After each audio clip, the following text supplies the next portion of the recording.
Yeah. Okay.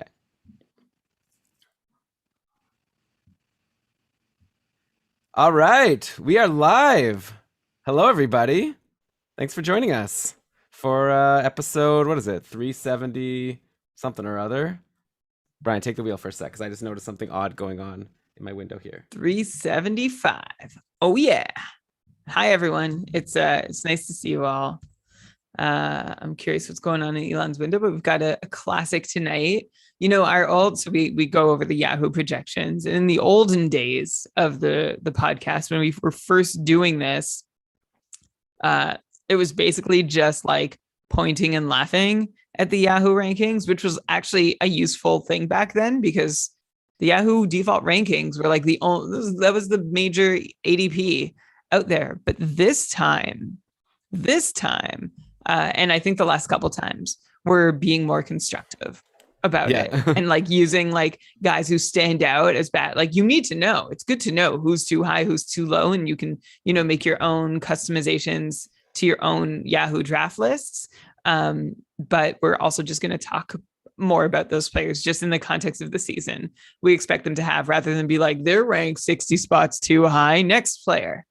Right. Yeah. Yeah. Trying to give you some actionable advice to go along with the Scott. I even have a couple players where I'm going to be asking Brian, I think it's too low, but what do you think? Like maybe there's a reason why it could be actually reasonable. You expect opinions from me tonight. I mean, I could just give my opinion. Anytime you don't have an opinion, but you want to sound cool, just be like, so I'll answer. But first, actually, Elon, I'm very curious to know, what are your thoughts? Just run it back to me. I promise. I've always got opinions. I don't know if they're good, but I've always got them. Oh, you do? Yeah. I try and it's something I already try and do. You're really great that way. Always with the opinions. Yeah. Oh, well, except for sometimes maybe if the I guess it depends if the opinion is critical or not. if that's enjoyable. Critical for the people. Of who? Of whoever's asking me for the opinion. Okay. Yeah.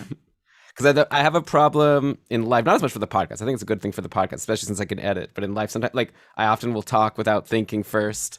It's like someone asks me my opinion, I'll share my opinion, and then maybe in a minute later, I'll be like, maybe I shouldn't have said it like that. But, pros and cons to everything. Shall we get started? Yeah. Okay. Let's do this.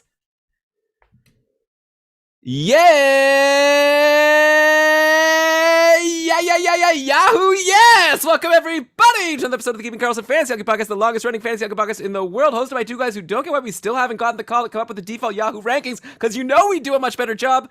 I'm your host, Elon Jabrowski, with me, as always, for an annual tradition episode where we're going to break down the Yahoo default rankings. It's the Fantasy Hockey Robot, the Poobah of Prognostication, the IPP MVP, Brian Com. Hello, Elon. Hello, everybody. And welcome to, what is another perennial episode that we've been doing on Keeping Karlsson since the very, very early days. And what I was sharing on our little YouTube pre-show, for anyone who watches us there, or for anyone who doesn't watch us there, I was talking about how back when we first started doing this, it was very easy to just point and laugh at the Yahoo rankings and say, okay, this guy's wrong, this guy's wrong, this guy's wrong. Isn't Yahoo terrible? And it's like, yeah, they are. And we all sort of accept that now. And there's actually so many more resources today than there were back when we started the show, which is lovely. And that helps provide some extra context for other ADPs and draft rankings. So you're not just tethered to using Yahoo's. It's really great. And we were able to give you tips back then on how to modify your draft rankings, but it ended up just being so ridiculous. And Yahoo remains ridiculous with their rankings. But today we are still going, like, we're trending more lately in this annual episode we do on the Yahoo rankings to make it more constructive and actionable with the discussion on it. So we're not just going to point and laugh. We're going to bring up some players who are overrated or underrated. And beyond just saying that, we're going to share a little more context, not necessarily about why they should be, like how they're so far away from where they should be, but exactly what kind of season we are expecting from them. Yeah, we'll do our best to make this a really fun show. I should say the Yahoo rankings don't look so bad this year. I think it used to be a lot worse. I think they're really bad for goalies this year. We'll get into it. But again, the reason why we do this exercise is that a lot of people who draft on Yahoo, when anyone opens their draft room, this is the rankings that people see. And obviously the people listening to Keeping Karlsson, you guys are probably going to be the experts who have your own rankings, and you're not going to be going off the Yahoo default rankings. But some of your league mates might just be going in no prep at all, having a couple beers, open up the draft room, and then just sort of browse through the next top 10 or so guys on the list to decide who they're going to take next. So you need to know who are the players that are way too low that you want to make sure you know about to move up, who are the players that you want to avoid the potential grenades. So yeah, we're going to break through it all today. There's like 1,500 players on this list, so we'll pick out the ones that we think are especially interesting. Before we get into all that, of course, let's mention that Keeping Karlsson is proudly presented by DobberHockey.com, #1 fantasy hockey website in the world. They've got that amazing Dobber Hockey Guide. If you haven't done your fantasy draft yet, then that means that it's not too late to go buy the Dobber Hockey Guide, get their projections, get all their write-ups. It's critical, okay? So get that over at dobberhockey.com. And I guess another little announcement is our own fantasy league, the Keeping Karlsson Ultimate Patron Fantasy League. We've got 31 divisions filled. That's 434 participants, 14 teams per division. We're filling one final division, and we actually have 2 spots left. So if you're listening to this early and you want to play in the couple, it may not be too late. If you sign up and it is too late, we'll just get you on our wait list. And once the season starts, we always have teams that end up dropping off for whatever reason, and so we'll be able to get you in probably if you sign up soon and you get to the top of the wait list, but we might even be able to get you into a draft that's starting like tomorrow, so it's something to consider. So that's kakupful.com to get all the information, or tweet at us at Keeping Karlsson. We could give you all the info that you need. But okay, with that, Brian, I think we're ready to start this exercise, though I know that you had a quick comment you wanted to make to start a little introduction, because we finally have some news happening. There's actually been lines. I've dusted off the old at Game Day lines on Twitter where we retweet all the line combinations. So it's been really fun, looking at what are the initial lines that teams are rolling out. And I guess there's pros and cons of that. Like, you can get some information before your draft of which players might be in a position that you weren't expecting them to be in. And we'll obviously mention some of those on this show. But Brian, you have a little PSA for people who maybe want to look too far into that stuff. Yeah, and the short version of the PSA is don't. By the way, yeah, Elon, you mentioned Game Day lines. We also have a new friend here at Game Day News NHL, which is run by primarily one of our super amazing listeners and patrons, Shams, who is retweeting fantasy relevant news coming through. And the one and only retweet, because he just started today, the one and only retweet up there right now is about how Cole Caulfield has left the Habs red versus white intra-squad game warm-ups before being pulled out for precautionary reasons. He won't return and is listed day to day. Of course, this is flying around hockey Twitter right now, and everyone's overreacting. And that's the key. They're overreacting. This is the time of year where you're not going to have Cole Caulfield playing the red versus white intra-squad game if he even feels the slightest discomfort during warmups. You're just going to pull him. This is a time to be super cautious and make sure everything's right. Everyone's getting back into the swing of things.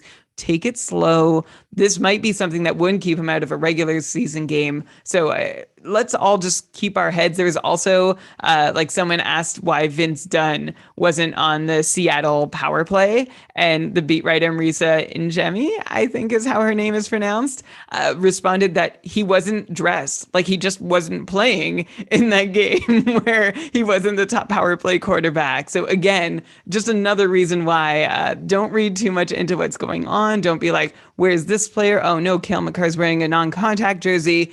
Just play it cool. Unless there's anything that is confirmed serious to think about, don't treat it too seriously. And yeah, I think you're going to be in better shape if you just keep a cool head and remember that players are going to take it slow and easy, and no one's in any rush to play in the warm-up or play in the intra-squad game if it's going to increase the risk, even minuscule risk of them missing the opening night in October.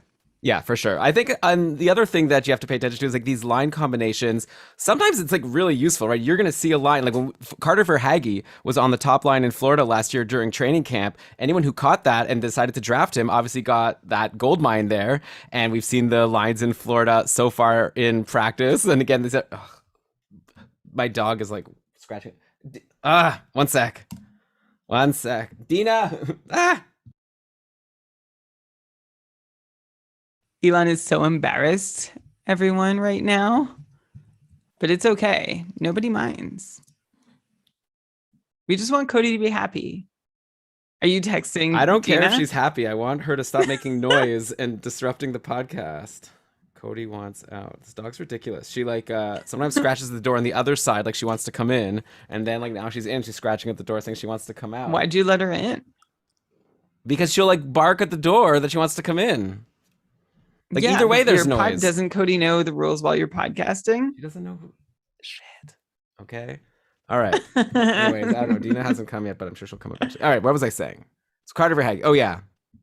Last year, if you saw that Carter Verhaeghe was skating on the top line during training camp, those people were drafting him and really reaped the rewards. He had this amazing season, and we've gotten some Florida line combinations in training camp so far. Verhaeghe, Barkov, and Sam Reinhart. So Sam Reinhart right on the top line with Barkov. You might want to move him up. So you kind of have to decide for yourself how much you want to read into it, because also these lines might not last all through training camp, or these lines also might change early into the season. So we'll try to help. We'll be detectives for you in this episode as we talk about some players. I could let you know about some of the line combinations, but obviously we don't know what's going to stick and what is just something the coach is trying out, because that's the whole point of camp, right? To try out different things and see what works, especially with new players on a team. So, okay, those are all of our caveats. But with that, Brian, let's just get started. So I open up the list. We're just going to kind of go down, okay? So number 1 is Connor McDavid.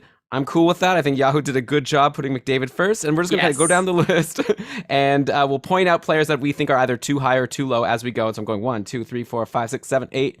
Man, there's one player that I can't believe hasn't been ranked yet. But you get to number 9, Austin Matthews, ranked 9th. I was shocked. How is he not top 4? He's the reigning Rocket Richard winner. He was the 5th in points last season. Hard to think of a reason not to have him. I could find McDavid, Draisaitl, McKinnon. Okay, I could definitely get behind having him, after those guys. But pretty much anyone else, I don't see a reason why you wouldn't have Austin Matthews ahead of them. I guess you can say that he had that wrist surgery on August 13th, was told there'll be a 6-week recovery. He was practicing on Friday, so we'll see. But I mean, I can't imagine Yahoo's bumping him down the ranking because of this surgery that we've been told he's going to be expected to play to start the season. So I think, I don't know, if you get to if you have the 9th pick in your draft and Matthews is still available, especially if your league is a multi-category league where there's extra value for goals, and shots, that's a steal.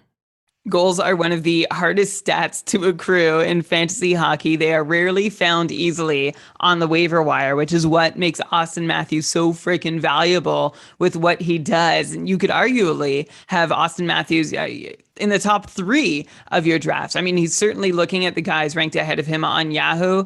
Certainly Matthews before Rantanen and Pasternak and Panarin and Vasilevsky, and all the respect to these guys. But Matthews is still a league ahead. He's somewhere in that early mix of McDavid and Draisaitl, and I suppose Kucherov and McKinnon, but I could slide him right in the middle of that group and he'd look just fine. Austin Matthews paced, if anyone forgets, for 65 goals last season, and when he was doing it, we were talking about it and wondering, can this continue, this torrid pace?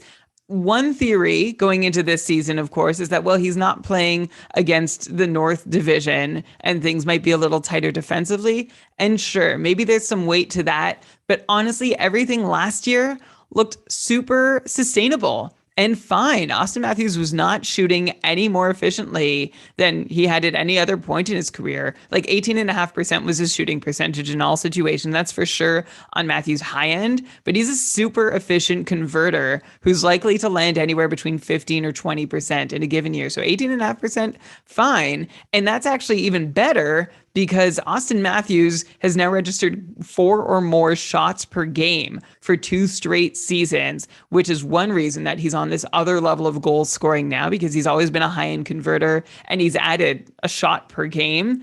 And one of the reasons he's added that shot per game is he saw a little bump in deployment last season with a 30-second bump, as it seems like Leafs management was happy to not divide the ice time between the top 2 or 3 lines as evenly as it once was. So that's all good news for Austin Matthews, who is a top 3 and at worst top 5 pick in your fantasy drafts. I assume Austin Matthews is going to win the Rocket Richard again this year. Elon, I'm curious to know if you think anybody can even challenge him. I'm looking at last year's stats. Matthews is in his own league in goals per 60 minutes, and he plays the most minutes of any of these other guys contending with him. He scores another half a goal per hour compared to goal scorers like Ovechkin and Kaprizov and McDavid, who are still top 10 in the league, but Matthews at number 1 is so far ahead of them. So if I had to pick someone to challenge Austin Matthews for the goal scoring title this year, maybe I'd go, I don't know, it's crazy to say Alex DeBrincat, but I feel DeBrincat is a legit, but I feel like DeBrincat is a legit challenger. Maybe Brad Marchand, Mikko Rantanen. But aside from those guys, I don't know if anyone has a chance to catch him. Even with those guys, I'm not sure anyone has a chance to catch him this year or for the next couple. I mean, just a couple of years ago, Pasternak was right up there, right? Like, I think last year, he started late and then he had that injury or whatever. He just sort of slowed down at the end of the season. I'm not going to read too much into that. So I think Pasta could do it. Also, I'm never going to count out Connor McDavid for any of these things, right? I think if you just looked at that last stretch of the season where he was exploding for like goals every single game, who knows if he can do it. But yeah, Matthews, I guess I agree that he's the front runner. So yeah, get him at 9 if you can. All right, so let's keep going down this list here. You got Marchand, Ovechkin, Makar, Patrick Kane at 13 is pretty good value, but nothing jumping out at me. Let's get to number 18, though, and that's a Brayden Point.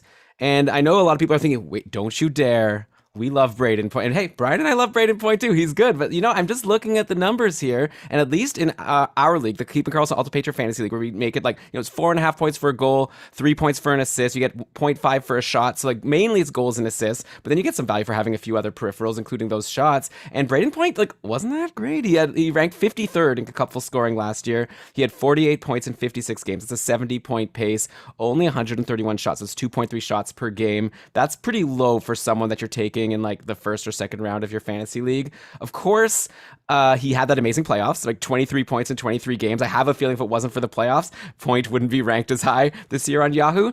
And you can make the argument that he might be even better next year, because last year, his most common line mates were Palat and Stamkos, which is pretty great, but, not as good as Kucherov. And Kucherov is back next year, so Point's going to be able to play with Kucherov all season, just like he did all playoffs last year, and he was a point-per-game guy in the playoffs with Kucherov. So I'm kind of curious, Brian. To me, he seems low here. Like, we did a bunch of mock drafts, going into this draft season, and Brayden Point was generally being taken like 26th in mock drafts, and he's ranked again 18th on Yahoo. So, I don't know, not 56th, right? So already the patrons that were doing these mock drafts were agreeing that he's going to be better than he was last year. But I don't know, 18 seems a little bit rich. I'm curious to know what you think. 18 is agree. That's high. That's high for Brayden Point, even though he's a really good player. You mentioned that he was somewhere in the mid 50s in cupful scoring last season. He was in the mid 50s in cupful scoring the season before. Also, the season before that, of course, Brayden Point was more successful. He had that 95-point season in 2018-19, which we called unsustainable because of some crazy shooting numbers on the power play. He was scoring on 40% of his shots, and we were right about that. His goal scoring went down, but I think to a reasonable level in 1920, and then it went down further in 2021, which I think he's going to bounce back from. I still think Brayden Point can be someone who's a point per game player. He can improve on last season's dip. And I think one of the reasons last season was harder for him is because he was playing with Stamkos instead of Kucherov for the first time in a few seasons. And I don't know if there was some adjustment period or they were figuring out what worked, but it just didn't seem to work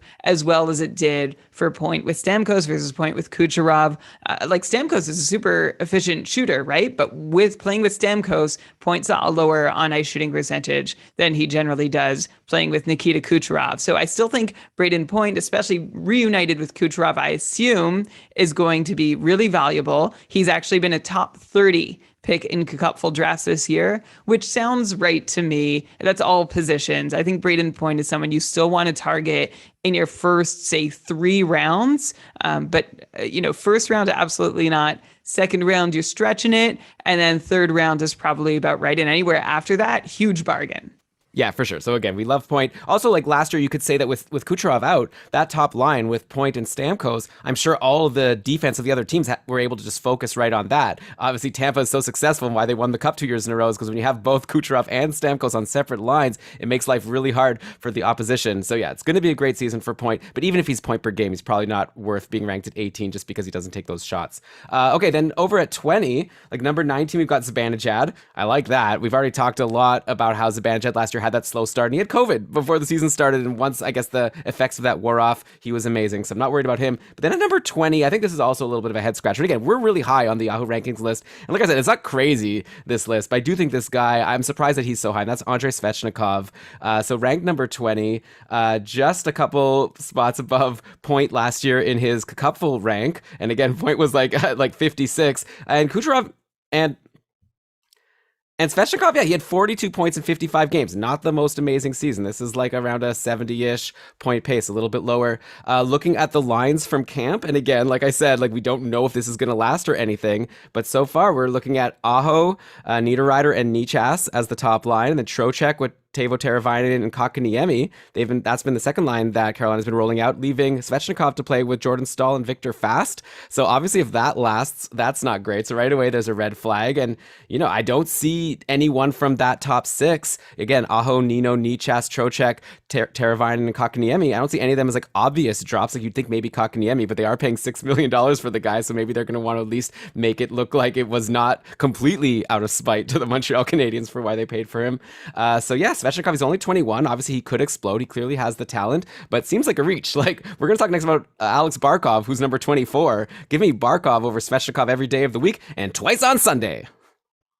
3 times on Sunday. How about that? Is that like a big actionable thing? You can draft him 3 times today's Sunday. I drafted. Okay, I'm just going to get rid of all that, actually. I didn't like it. Neither did I. How can you draft someone twice on Sunday? And why is that a good route to go on or no? I mean, I just don't. If you don't have like a really funny zinger, it's like a funny thing to say. You say, how do you draft twice on Sunday? I've got a response for you. Okay. How do you draft a guy twice on Sunday? If you have 2 drafts, you can take him in both of them. Oh. Well, if I had a draft on Saturday, I would also draft Barkov twice ahead of Svechnikov. And not to say Svechnikov is not worth a reasonably high pick. He was 21st in the Cupful ADP last year. And I think that was a product of everyone really hoping that he was ready to bust out and break out and take that huge leap forward. And you're getting in on the ground floor with Svechnikov. And that didn't end up happening. And now Svechnikov is actually going about 10 spots later in Cupful drafts so far this year. So still a top 30 player, but people aren't as wide-eyed about Svechnikov and his potential upside. And yeah, last year was just not as good as we hoped from Andrei. Last year just was not as good as we'd hoped from Andrei Svechnikov. And it wasn't even as good as the year before last year compared to 18. And it wasn't even as good as the year before last year compared to 2019-20. Svechnikov lost about a half point per hour in 2021, which translated to about 10 points over an 82 game season. He did get solid power play deployment and he added 40 seconds of ice time total to his minutes, but Svechnikov lost a chunk, like where he lost those 10 points was in secondary assists at 5-on-5. That's how he got to that near 75-point pace in 1920, and losing a bunch of those is what brought him down to the mid-60s in 2021. So what do we expect this year from Andrei Svechnikov? Well, a step forward, and he's back above 70 points, right? And of course, there's that huge upside that still remains. I'm still drafting him, something where people were thinking of him last year. Maybe 20 is a little high because you might not have to reach because he's not so exciting. There was like a hype bump for Svechnikov last year. Everybody wants to be the first one to get a guy before he really takes off. And I don't think people feel exactly that way about him this year, but I still think there is that potential for Svechnikov to find a new level in his game. I think 21st overall or 20th overall is too high for Andrei Svechnikov this year, but I'd be good to take him in the neighborhood of a 70, 75 point player with upside rather than just thinking, oh, Svechnikov is now going to stay down in the mid 60s because that's what he did last year. And if he doesn't get those secondary assists back, I have some faith that Svechnikov is just going to get them naturally via growing as an NHLer, right? This is his fourth NHL season, but Svechnikov is only 21 years old. So he still has not yet entered his prime. There's still improvements to come. I'm excited to see what happens. I think his upside is point per game, but I'm happy to draft him as a 75 point player, probably in the top 30. Wow. So, Brian, you're not concerned at all about these line combinations? Like, if he's going to be playing the season, I think he might be just a victim of Carolina being a deep team. I don't see why they won't just stick with what they've been doing and have him with Stahl and Fast. And, like, what can he do? To me, there's risk. It could happen, but I'm not drafting him as, like, a 75 point player. I'd rather just expect what he did last year. And if he does better, whatever, I ended up with the 75 point player that I drafted that I was more confident in. So he put up a 74 point pace in 2019-20, seeing just over 16 and a half minutes. Last year, he saw a bump to 17 and a half minutes, and of course, didn't get as many points. But Carolina has always rolled a bit of a top nine, and Svechnikov has found a way to thrive in that before. He'll throw, 20 power play points on the board, and then that 5-on-5 production, I think, is going to be solid enough. Even in the minutes he had, I almost think of him as not quite, but maybe a Philip Forsberg type. Philip Forsberg gets even fewer minutes to work with in Nashville up until last year anyway. But if he got the minutes, he'd be amazing. But even without them, he's still a really relevant and quality player. So I am not of course, the Carolina rolling that top nine puts a ceiling on just how high his potential is. But I'm not that scared off. So I could understand if you wanted to say maybe draft him around a 70 point player is the advice to take from anybody who is worried about that top nine situation. But he's done it before in a top nine. He's been a 74 point player before. He's growing. He's still getting better. I still think it's reasonable to expect that he can hit that mark again. I mean, it's possible, but I'm not taking that risk. Like, it's not only about the minutes. If he's playing with Fast and Jordan Stahl, if I'm using a third or second round pick, I want a guy playing with Aho. Okay, but that's just me. Anyways, and of course that could change even during training camp. Yeah. Maybe watch the lines during camp. Did you listen to what I said at the start of the show? Yeah, but did you listen to what I said at the start of the show about Carter Verhaeghe? So we'll see. I mean, I'm just looking at it. Aho, Nino Nichas, Trocheck, Teravainen, Kotkaniemi, that could stick. Anyways, we'll see. I don't like taking big risks like that in drafts, but go ahead. But remember that Svechnikov played with Aho and Fast last season. Yeah, Aho would be great. Give me Aho and I'm happy. And no Aho, not happy. He played with Aho. He played half with Aho and half with Stahl the season before. And that's the season where he had that 74 point pace. So he's done this before. He played with Stahl and Foegele for 25-30 games, and the rest of the time he's with Aho and Teravainen. So do you have the data? Like, how did he do with Stahl and Foegele? Oh, okay, yeah. So I don't have that exact data with me. That's what matters to me. But anyways, whatever. I mean, are you thinking that he put up all his points for that 74 point pace exclusively in that time with Aho and Teravainen? Look, I think we've both made our points. Okay. I'm just saying that for a super high pick in my draft, I want a top power play guy. Like, call me old fashioned. Yeah, that's totally fair. You want someone with guaranteed deployment. Another reason, by the way, to pick Svechnikov, to prioritize him on your draft list, as Adam is pointing out in the chat, he averages more than 2 hits per game, which is really great to get from a forward.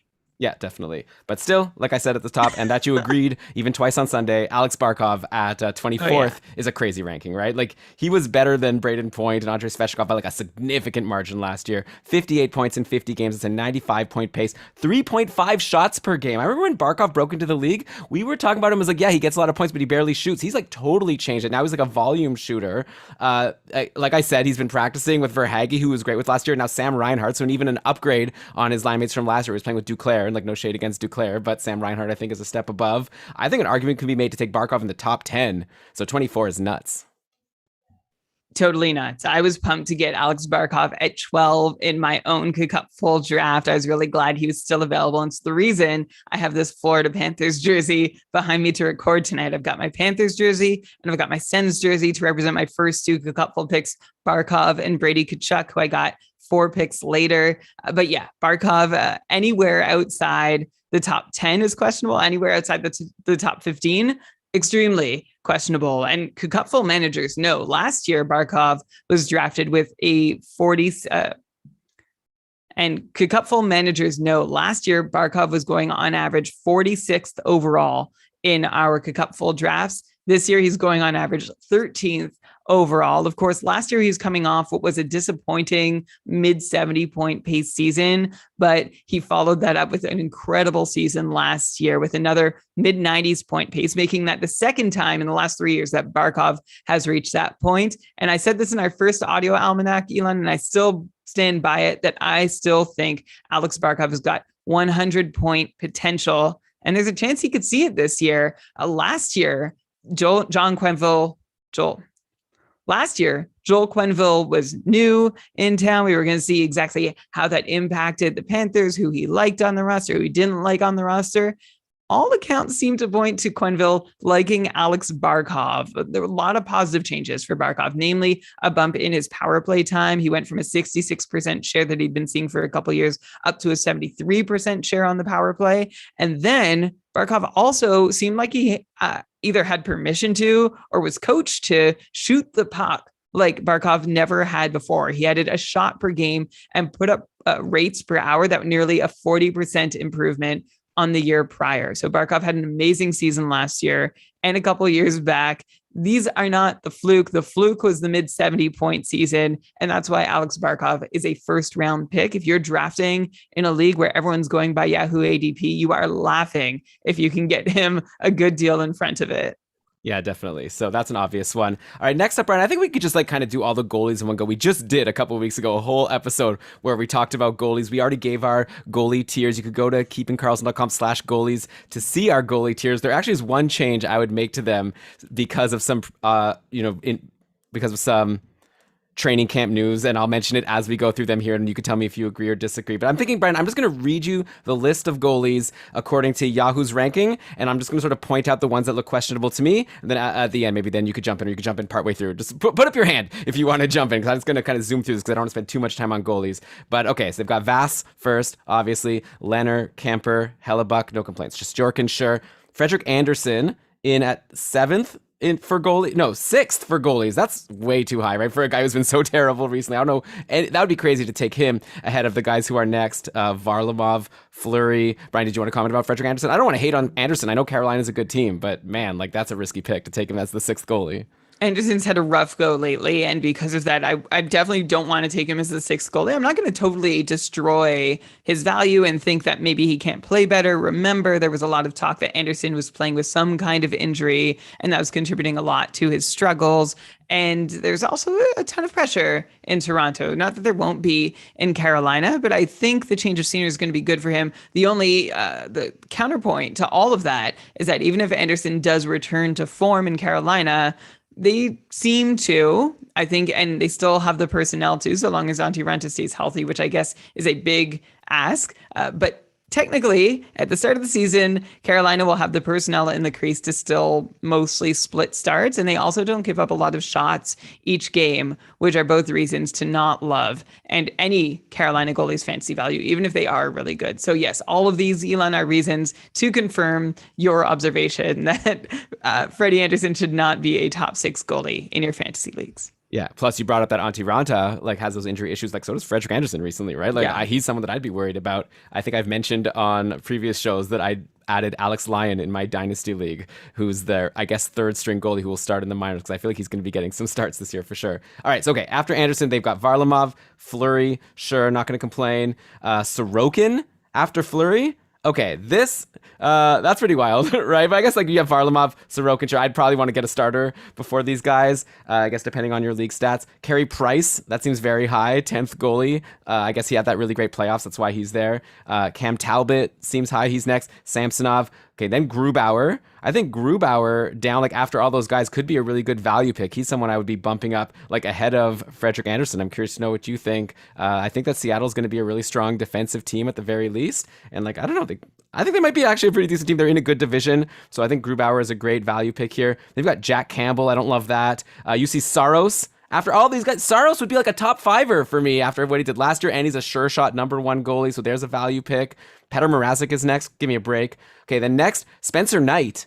So let me tell you some of the guys that Spencer Knight is ahead of. We're talking ahead of Demko, ahead of Markstrom, like ahead of Tristan Jarry. This is a guy who is going to be a rookie. He's 20 years old. And there was just a tweet that I saw recently which totally changed my mind about this Florida goalie situation, at least to start, because apparently, according to by Tim Reynolds, who's verified for what it's worth, that Panther goalie update, Sergei Bobrovsky will have the workload in net, Joel Quenneville said.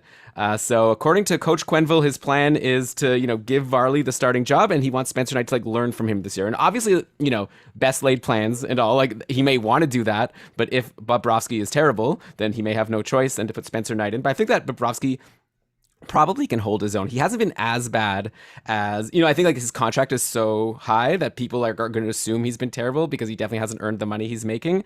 But I think that Florida's a really good team. They have good defense. Don't forget Aaron Ekblad was injured for a lot last year. I just really think that this is going to be a strong team, and I think Bobrovsky is going to be able to hold his own enough that he won't have to force Quenneville to change his plan. So whether you agree or not about Bobrovsky, that definitely makes Spencer Knight a risky pick here ahead of all these guys that I said before. So Brian, I don't know if you want to comment, but if I were to make a change to our Schmore Goalies board list right now we had Spencer Knight, I think in the same tier as Bobrovsky. At this point, I'd move him down. I'd have Bobrovsky higher because give me the goalie that's going to play more.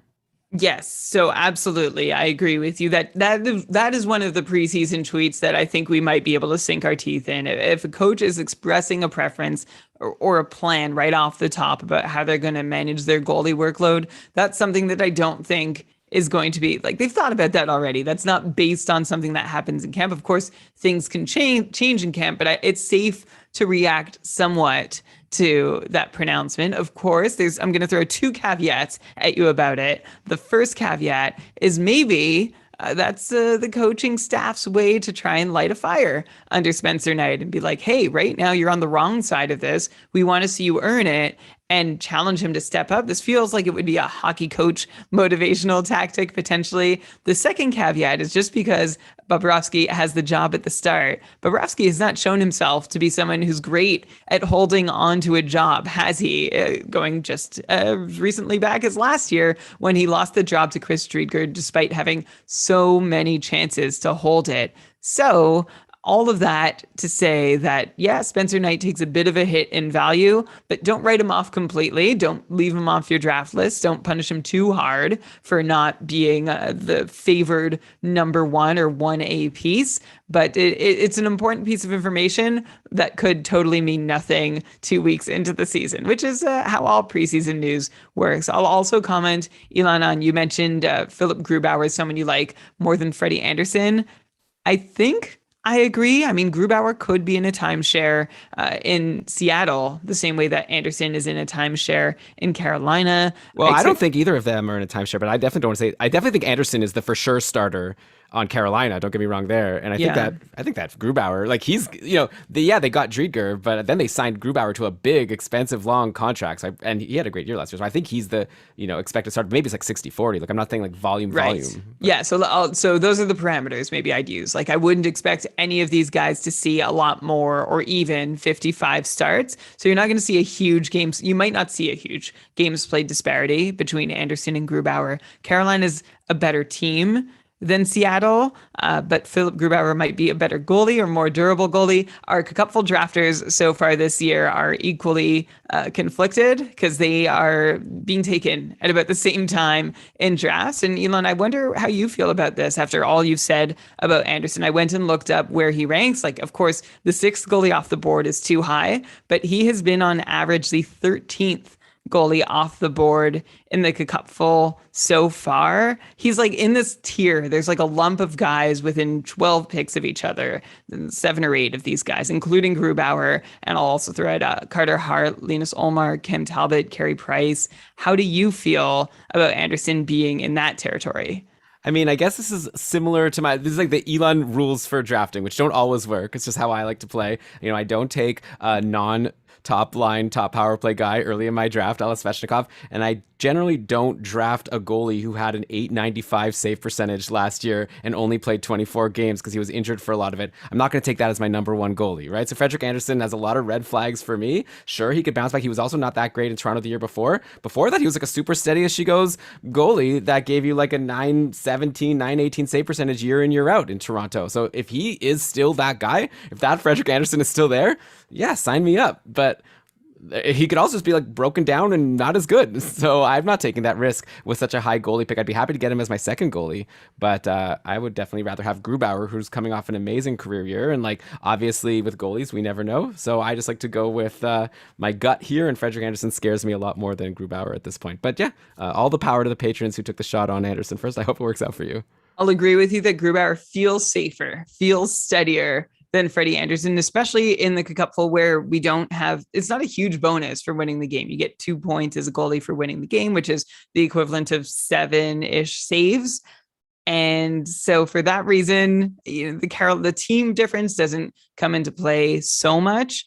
And yeah, Grubauer does just feel like someone I could count on a little better. But we've seen him be on both sides of that coin over the last few years, be super reliable and be super unreliable.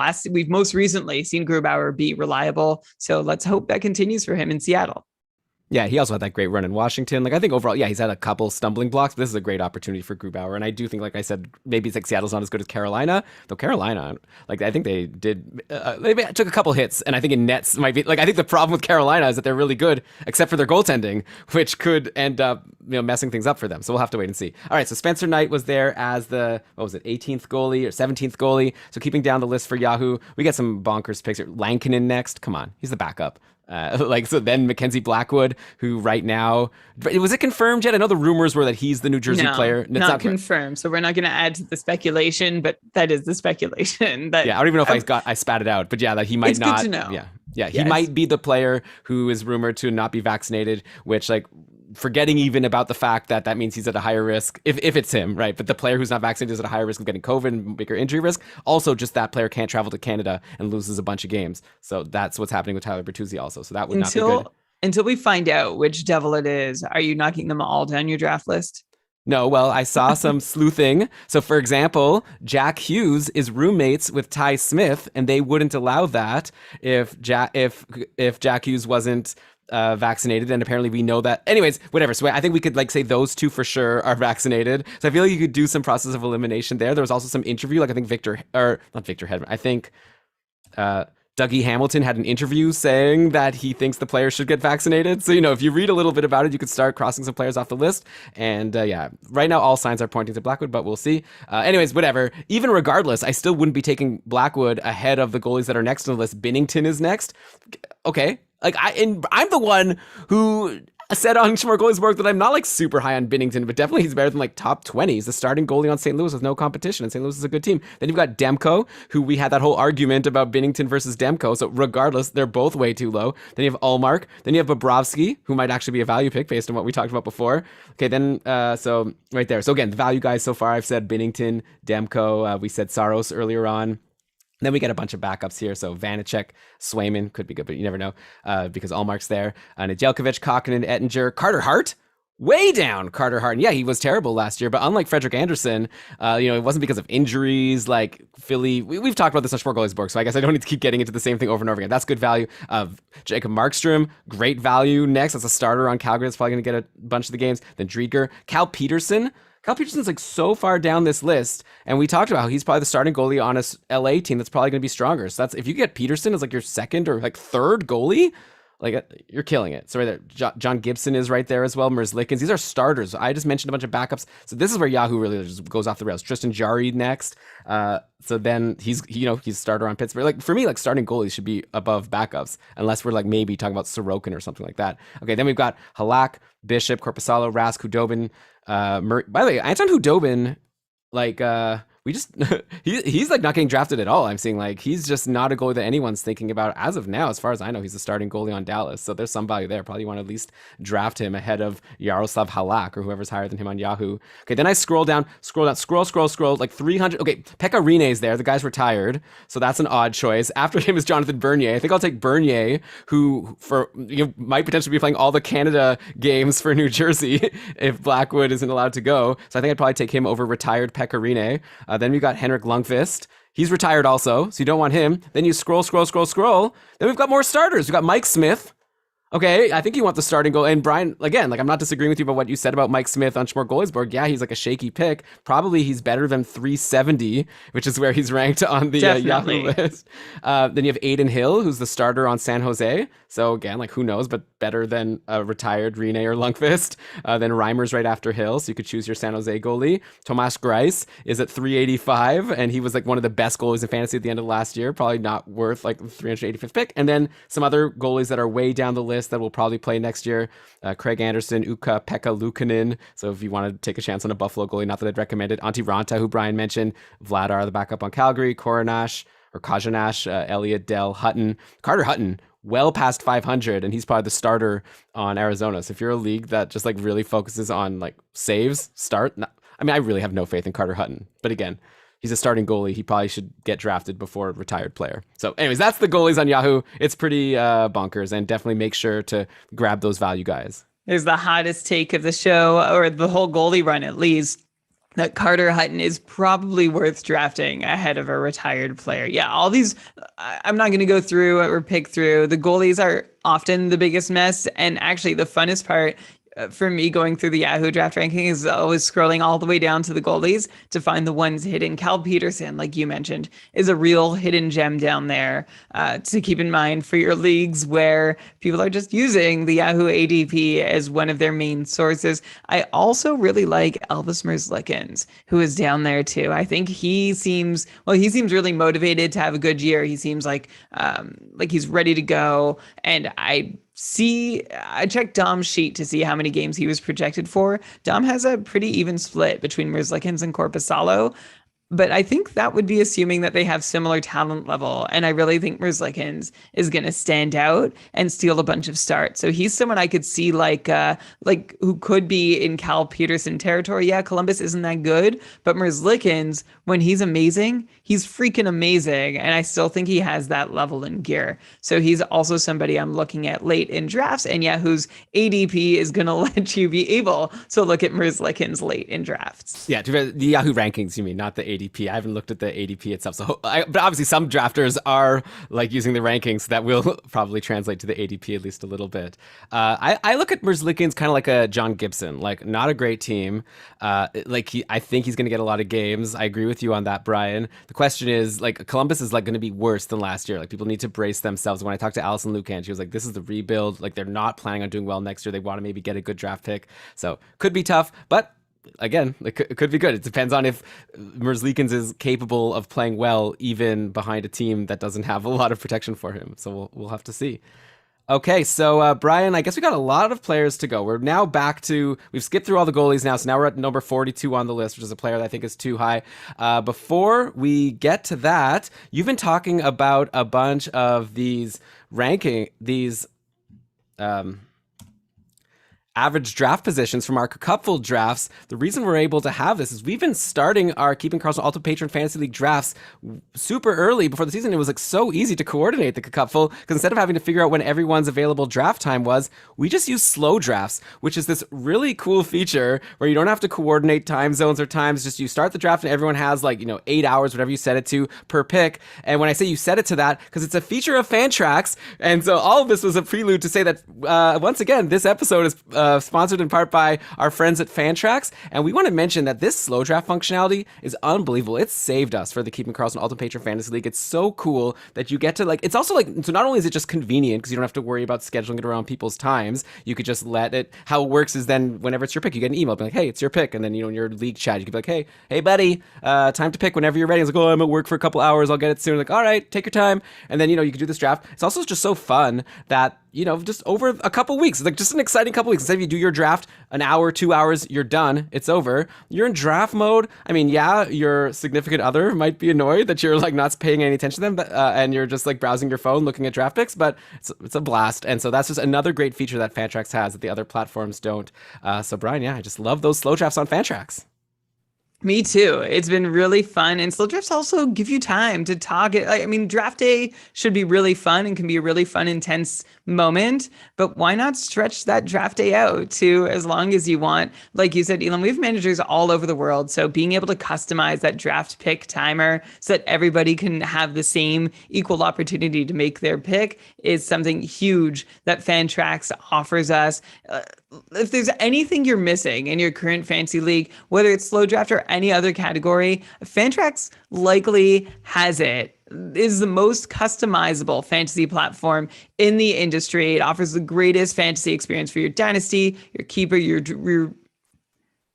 dynasty, your keeper, your redraft, even your best ball leagues. And Fantrax is free. It's easy to use, so feature rich. And if you're coming from another service, like if you've run your league on another platform for years, it's easy to switch. Fantrax can import any of your current leagues and customize according to whatever rules you had there if you need. And that's not the only reason you should switch to Fantrax. If you switch to Fantrax and sign up for free today, you'll be entered to win an official NHL signed Nathan freaking McKinnon jersey. All you need to do is go to fantrax.com/keeping and sign up today with Fantrax, the home of fantasy sports. Again, that's fantrax.com/keeping to sign up for the best fantasy hockey platform in the industry and to be entered in a draw to win that official NHL signed Nathan McKinnon jersey. So does it say freaking McKinnon on the back of the jersey or just McKinnon? Well, NHL jerseys only have the last name on them, Elon, so it will just say McKinnon. Okay, but still, yeah, that would be a pretty sweet prize to get your season started. So thanks again to Fantrax. Like I said, we got a lot of players to get to. We'll get to in just a sec. You're listening to Keeping Karlsson. Okay, we are back, Brian. Let's get back on our journey of crawling through the Yahoo list. We're like 41 down at this point, but we've also knocked out all the goalies. And over at number 42, we've got Quinn Hughes, who's ranked as the 42nd player overall on the Yahoo rankings, but the 5th defenseman. Again, this is kind of like with Brayden Point. Like, I love Quinn Hughes, don't get me wrong, but that's way too high for a multi-category fantasy league. If we're talking a points-only league, sure, give me Quinn Hughes as the 5th D. I could get behind that. But in the Keeping Karlsson Ultimate Patron Fantasy League, Hughes last season was behind Mikhail Sergachev and Jake Muzzin in terms of fantasy points per game, and that was with a 60-point pace on the year. The problem is the dude doesn't shoot much, only 1.8 shots per game last year, no hits to speak of, hardly any blocks. Like, there's just no peripherals at all. This is like the Daniel, or no, more like the Henrik Sedin. This is the Henrik Sedin of defensemen here with Quinn Hughes. So if you're going to take him in a multi-category league as the 5th defenseman, I think you're leaving a lot of value on the table. Like, even if he gets up to 70 points, which I think he can bounce back from last year. First of all, he needs to sign a contract, okay? And oh no, I just blocked my... Sorry. And Elias Pettersson needs to sign a contract. That'll help as well. But if those two things happen, I really think Quinn Hughes can be a 70-point defenseman. But even if he does that, he's still not top 5 in a multi-category league. So yeah, I think that Yahoo has him way too high unless you're in a points-only league. Absolutely. Quinn Hughes, if it's not a points-only setup or a setup that really values assists above and beyond everything, an assist-only league, perfect. Go ahead and draft him right up there with your vintage Joe Thornton. But Quinn Hughes is not somebody you should be looking at in a multi-category league that high. Elon, you mentioned Sergachev and Muzzin as guys that Quinn Hughes was better than last year. He was barely, with a 60-point pace last season, barely above replacement level in the Cup full. If you look at the guys who rank just ahead of him, you have, Sergachev, Spurgeon, Ristolainen, Sam Girard. And just below him, Connor Murphy, Shea Weber, Gostisbehere, Matt Grishlik, Miro Heiskanen. So Quinn Hughes is not an elite company in fantasy hockey, even though he is an elite company with what he can do on the ice in real hockey. And this is one of those situations where you just really, really don't want to conflate the fantasy and real life impact of a player. So yeah, again, unless assists are prioritized, you should not be prioritizing Quinn Hughes, even though I will say a couple of managers are still counting him pretty highly. He's still being drafted in the top 15 defensemen, ahead of guys that I like better, just ahead of someone like Jeff Petrie or Thomas Chabot or Alex Pietrangelo, Morgan Riley, Neil Pionk, Charlie McAvoy. These are all guys that, well, most of these are guys that you can count on for a nice peripheral floor, which is just not something you can get at all from Quinn Hughes, either points or he doesn't do anything. He's kind of like, well, you mentioned he's like the defense version of the Sedins, which I love, but he's also not that different from someone like Evgeny Kuznetsov that we're going to get to later on the show, where if he doesn't score pick up that assist, he's really just wasting a roster spot. And there are many nights on which he doesn't pick up that assist.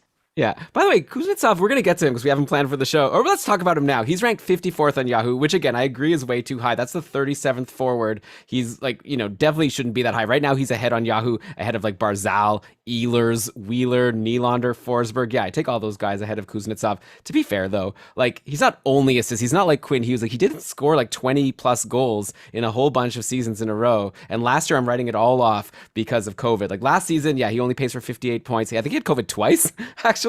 So like definitely to me, that's a write-off. Before that, he had a 68-point pace. Before that, he had a 78-point pace. Before that, he had an 86-point pace. So when you go in that direction, it sounds good. When you go the other direction, it kind of sounds like he's tailing off. Like why did he go from 86 to 78 to 68, then to 58 last year? But I think last year's pace was a bit of an aberration because of the health issues. Yeah, less than 2 shots per game last season. I think that was an aberration because of health issues. So like I said, I'm writing last season off. Also, like Nicklas Backstrom is currently rehabbing his hip. So who knows if he's going to be ready for the season. And like at this point, I would just assume that Kuznetsov, which he has gotten often, but I think, you'd assume he's going to get the top deployment. There were times where he was getting bumped off the top power play in Washington. Obviously, that's not going to happen if Backstrom isn't around. So I like Kuznetsov.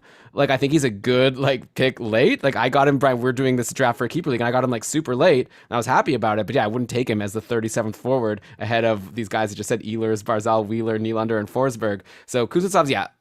Anyways, you get my point. Definitely overvalued on Yahoo, but not someone to forget completely, in my opinion. Yeah, for sure. Not someone to forget completely. His pattern is concerning. You mentioned the point totals that are declining from that 78 points, from that 78-point pace to 68 to 58. Sorry. From that 86-point pace in 17-18 down to 78, down to 68, down to 58. That does seem like someone trending in the wrong direction, but he's still young. But I will let me just start that again. Okay. Elon, you definitely outlined well the reasons to be wary of Evgeny Kuznetsov, going back from that 86-point pace in 2017-18, since then to that 78-point pace to 68 points to 58 points last season. And I appreciate your optimism on Kuznetsov, but I will say that mirroring those falling point paces are his time on ice and power play time. He's gone from 19 minutes to 18 minutes to last season seeing just 16 and a half minutes a night. And his power play timeshare has gone from 74% to 61% to 55%. Now, all that said, there is the opportunity that Nicklas Backstrom aging provides Evgeny Kuznetsov. But by the way, Kuznetsov is no spring chicken himself. This is going to be his age 29 season already. I still feel like he's a baby, but he's been in the league a long time. It just took him, it didn't even take him a while to get going. He's been relevant for a while. It just, I guess, always sharing the top 6 with Backstrom hasn't let us ever feel like he's evolved into a full number 1 centerman, which I think Kuznetsov is still capable of doing, but I am definitely concerned by his declining point totals and his declining relevance in a league like the Cupful, where, hey, if you're not scoring, you need to be shooting, or you need to be getting some power play time to help boost your numbers. And Kuznetsov doesn't do much of that. Last year, for the first time since 2014-15, Kuznetsov fell just a smidge below 2 shots per game, which I hope he can get back, but I can't say for sure that he will. But Brian, again, I sorry to interrupt. I really want to write off last year with Kuznetsov. I know you keep on bringing up how he had low power play time last year and low ice time. The dude had COVID twice. So I'll give you that. Even with that, if we go back to 2 years ago and say, okay, we can expect Kuznetsov to be a 70-point player, which is still a departure from the 85 point high watermark that Kuznetsov has set. Going back a couple years, he was in the same league as guys like Kim Atkinson and William Karlsson and Anthony Duclair, Victor Olofsson. So guys who provided value, but not as much value as you'd expect from someone who scores 70 points. So I think that's just the caveat with Kuznetsov is go for it and hope he gets 70 points, especially if he gets to take on a bigger role because Nicholas Backstrom is getting older. But just know that it's almost like a Matt Barzal situation, right? Where you can expect a lot of points, but there's just not a lot that goes along with it. So again, like Quinn Hughes, if you're not getting a point, it feels like a kind of a waste of a roster spot. If you just 1 or 2 points or category numbers away from a win, Kuznetsov isn't someone you want to be leaning on in that moment. Yeah, definitely not someone who's going to give you like a ton of goals. Doesn't have like 30 plus goal upside. I think he could be a solid like 20 goal guy. He has a decent shooting percentage. Yeah, it's too bad. Like Yahoo's ruining this, right? Like they have him way too high. I see Kuznetsov as like a good value pick, but you're not going to be able to get him as a good value pick if you're playing against noobs because they're going to take him way too early. So fine, you're going to have to let someone else get him. But if you're playing with smart players, I like him like way down the draft list if people are just basing it on like last year's stats because like I said, I want to write off last year's stats. Another guy, I'm not even sure if this is a bad ranking or not, Brian. So I want to get your opinion. That's Johnny Gaudreau. So Yahoo has him like pretty high. They have him as a 34th forward, ahead of Kuznetsov, and again ahead of these other guys that I was talking about who are really good. He was like ranked as like the 56th forward in mock draft. So Yahoo has him like a little bit higher. But I'm just curious to like what should we expect from this guy? I've been looking at, again, grain of salt, sure, but in training camp so far, Calgary's been running lines of a top line of Lindholm, Tkachuk, and Blake Coleman. So by the way, add Blake Coleman to your watch list for sure if he's going to be playing with Lindholm and Tkachuk. And then Gaudreau, Monahan, and Mangiapane as I guess the second line. And remember, this isn't like the good old days where Monahan's amazing. Like we'll see if Monahan can bounce back. But like potentially Gaudreau's playing with a couple of like really not relevant players in Monahan and Mangiapane. I would definitely rather him playing with Lindholm and Tkachuk like he was for a good stretch last year. So yeah, last year Gaudreau 70-point pace, 48 points in 56 games, but only 2 shots per game. That was way down. He was actually awesome to start last season and awesome to end last season. He was above point per game in the first 14 games and the last 14 games, but then he was like absolutely terrible in the middle, which is why he only ended up with that 70-point pace overall. So Brian, what do you think? Like, Yahoo has him a little bit higher than the patrons have been drafting him, but maybe this is one indication where Yahoo's onto something and like you want to maybe just forget about the middle of the last season and the fact that he was able to be so hot at the start and end means he still has it in him to be a star player. Okay, so I would love to still believe that Johnny Gaudreau has star power in him, and we shouldn't write it off completely, but a lot of this is going to depend on the line combos, and you already mentioned what they looked like, but I'm going to look at the second half of last year instead of, what we've seen in preseason or training camp so far, and I'm looking to see, okay, well, Johnny Gaudreau was playing for Daryl Sutter as of March of last season. What happened to his time on ice? Well, he lost a minute on average of time on ice per night under Daryl Sutter. So that's not great. And that actually contributes to Gaudreau having lost 90 seconds at 5-on-5 total since he put up that near 100-point pace season back in 2018-19. As you mentioned, Elon Gaudreau's shot rates have also plummeted. He dropped to 2 shots per game, which is really disappointing, especially for someone who we've seen score 36 goals in his best season. You don't want to see someone like that shooting only twice per game, but I am really concerned about his shot rates that are underneath those 2 shots per game. They dropped about 40% last year. That means Johnny Gaudreau is putting 40% fewer pucks on net and even directing 40% fewer pucks towards the net than he has been throughout most of his career. That's a massive, massive drop. And that drop in shot rates was paired with a career high shooting percentage, which I think masked some of the bigger challenges that Gaudreau had last season. He still managed to pace for almost 25 goals last season, even only shooting 2 shots per game. And if you look at his career numbers for shooting percentage, maybe that would have had him more in the 20 goal range than the 25 goal range. So I think he was able to make his season look better than it did because of that friendly shooting percentage. Of course, a lot of that friendly shooting percentage came from Gaudreau. Well, not a lot, but a chunk came from his 22 points in 16 games to end the year, where he still wasn't shooting, but he picked up a ton of assists. And Gaudreau was able to do that thanks to playing with Elias Lindholm and Matthew Tkachuk. That's pretty much exactly when his huge run to end the year started, where he was over a point per game player playing with Lindholm and Tkachuk. That meant that he was away from Monahan. And yeah, the question is, can that happen again? Can Gaudreau play with Lindholm and Tkachuk? Because he and Monahan just have not really clicked at all the last couple seasons. So if Gaudreau, Lindholm, and Kachuk stayed on the top line, that would leave Calgary with a second line, probably with some mix of Monahan, Mangiapane, and Blake Coleman. Maybe Michael Backlund gets in there somewhere. So it wouldn't be great for anybody on line 2 or line 3, but it would be great for Johnny Gaudreau. So if you are drafting Gaudreau, that's what you're hoping for. Of course, Yahoo has him too high. Cupful drafters so far have him around 80th overall, which means he's about the 50th ranked forward, which seems fair to me. He's ranked ahead of Philip Forsberg and Sam Reinhart, which that I find a little hard to swallow. Like, I'd rather take Forsberg and Reinhart over Gaudreau, but I guess Gaudreau still has that super exciting upside. It's like he's done it before. Can he do it again if he does play a full season with Kachuk and Lindholm? So that's what I'm looking for early on to see if that happens. If your draft is happening close enough to the season, that's what you're looking for. Those Calgary lines, what you think they're looking like opening night. If he's with Monahan, I'd be disappointed. If he's with Lindholm and Kachuk, I'd be excited.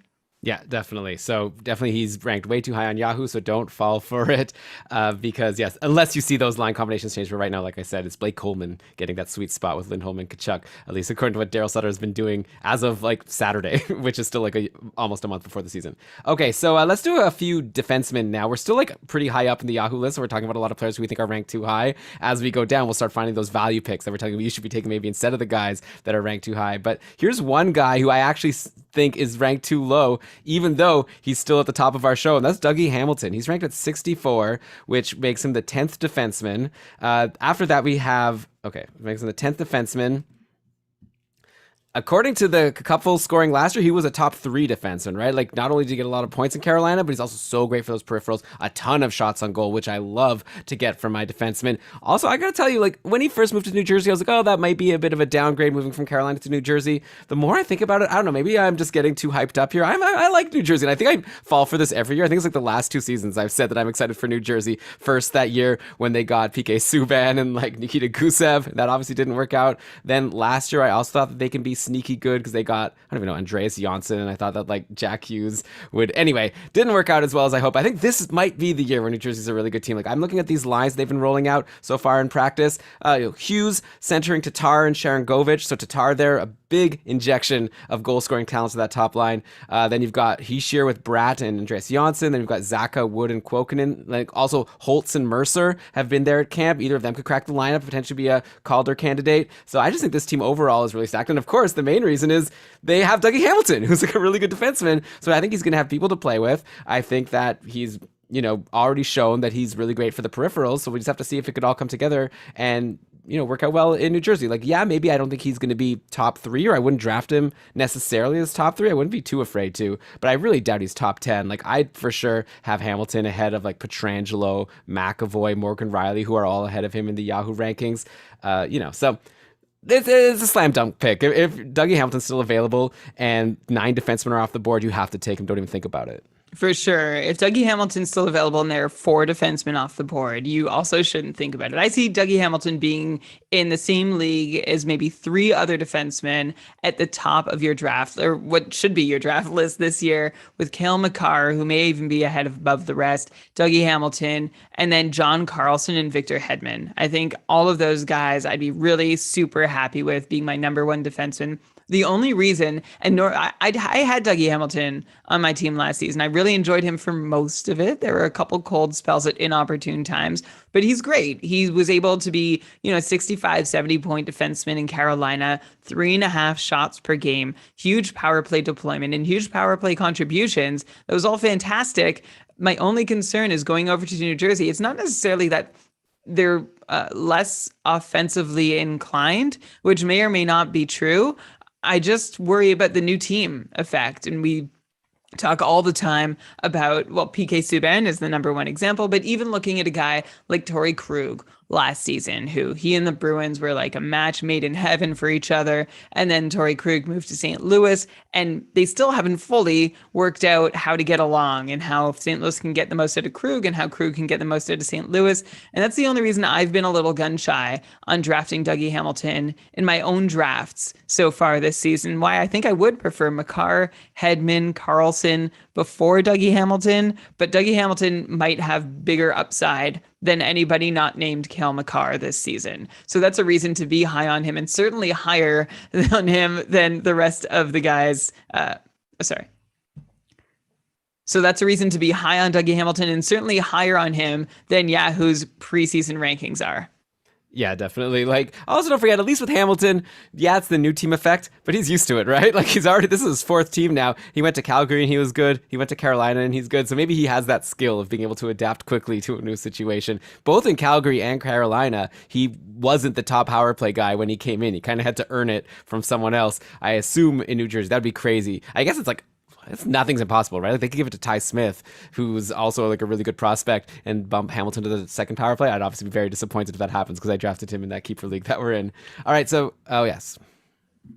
I was just gonna let you roll. Sorry, but also since you stopped, I think all of New Jersey, including the front office that signed him, would be incredibly disappointed if Dougie Hamilton was not playing on the top power play. I don't think that's something we have to worry about. Yeah, you wouldn't think so. Okay, so then another defenseman. This one is one that I think now is too high, and that's Miro Heiskanen, who is at 78. So he's ranked as the 14th D. And I just don't know if that value is there. Like, I wonder if the people making this list just recently rewatched the playoffs from a couple years ago when Dallas went to the finals. Because, yeah, he had a great playoff run. But if you look at last year, he had 27 points in 55 games. Like, he had a ton of hype. Everyone was rushing for him. And he was basically like a 45-ish point defenseman, which is, like, decent for fantasy, but definitely not, like, a top 14 defenseman. Like, I could definitely see him improving. Like, he's kind of like, you know, like a Svechnikov type where, like, I'd be a little bit wary, but I think he'll do better than he did last year. I just don't know if he's going to be high enough to be worth drafting like at this point. So especially with Klingberg still in the picture, like we don't know exactly what his power play situation is going to be. So yeah, Heiskanen one day should have a ton of value in fantasy. I don't know if it's next year at this level.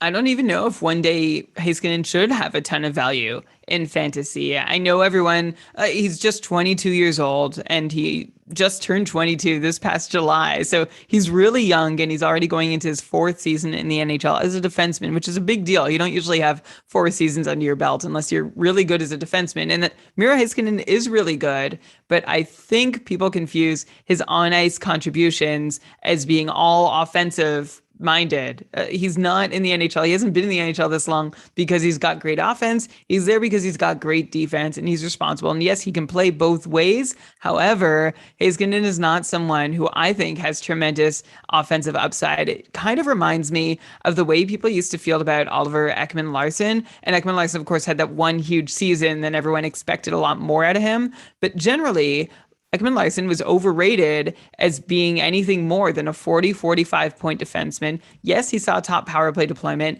Yes, he saw 24 minutes a night, 25 minutes a night even, just like Heiskanen, but still wasn't enough opportunity for him to really cash in more than those 40 or 45 points. And I think Heiskanen is probably even better defensively than Ekman-Larsson. And I don't know that he's as good offensively as Ekman-Larsson. So we'll see who Heiskanen becomes as he continues round into his full-scale NHL form. Like I said, just 22, so there's still a year or two for him to show in some new sides and new gears of what he's able to accomplish. But I'd be pretty surprised if he did round into someone with tremendous fantasy value. I think 45 points and good peripherals is going to be about where he lands. Like, I'm just curious. Like, what are you basing that on? Like, what? Like, I just assume, like, yeah, he's like, you know, in a timeshare with Klingberg for the top power play. Like, everything I've heard is that he's like gonna, you know, he has like a lot of. I know he's like really great defensively. Also, I just thought he's like a headman. I thought he's just great at everything. Like, what makes you think? Like, I don't know. I guess we'll have to wait and see. Like, I just want to see him get the opportunity, and I don't think he's going to get it this year. I think once Klingberg is gone, I don't know. But anyways, that's for a future discussion, I guess, because right now we're just focusing on next year. But I'm curious to know just quickly, like, what makes you think that he might not ever have it in him, and he's just like an Oliver Ekman-Larsson. Yeah, I guess we just have read different things or formed different impressions of them. So I could ask you the same question, right? About why you think he's going to be the super offensive guy. And you could, like, I don't have all the receipts in front of me of why I don't think he's going to be. I've just never seen him build as, yeah, he's got a lot of hallmarks of an offensive defenseman, right? He's smooth skating, great passer. He's mobile, right? He's under 200 pounds. So he's not a big defensive dude, but I think Yeah, we'll see, Elon. I'm leaving the door open to him showing this offensive upside that we haven't seen already. But I just want to draw the line between Miro Heiskanen and someone like Rasmus Dahlin, who is like this purebred offensive guy who we know we can expect that upside. I mean, not right now in Buffalo, but his upside as a career defenseman is definitely in the 70-point range. While Miro Heiskanen, I don't think like I'll extend to 50. Elon is thinking what Miro Heiskanen's offensive upside is, but I'm not going much beyond that. And I'm curious if you're listening and you think Elon or I are more right than the other. Why don't you tweet at us at Keeping Karlsson and let us know what your perception of Miro Heiskanen's offensive upside is. I can't wait for that screenshot on Discord that you're going to send me of that tweet being like, oh, check out what this person said that they agreed with me about Heiskanen. Yeah, it'll be interesting. Yeah, but definitely you talked about how he's not like a big guy. I would definitely take this big guy ahead of Miro Heiskanen. That's Darnell Nurse, who's ranked way down at 100th on the Yahoo list as the 19th defenseman. This is a guy who was like one of the top players in the Cupful last year. And yeah, I don't think he's going to necessarily keep that up. Like he had a very high shooting percentage, which led him to have like, a ton of goals, like a 50 plus point pace. But even if he falls back to being like the 40-ish point defenseman that he's been for a while in Edmonton, just those peripherals make him such a high floor guy with obviously still that offensive potential, because at the end of the day, he's on the ice with Connor McDavid.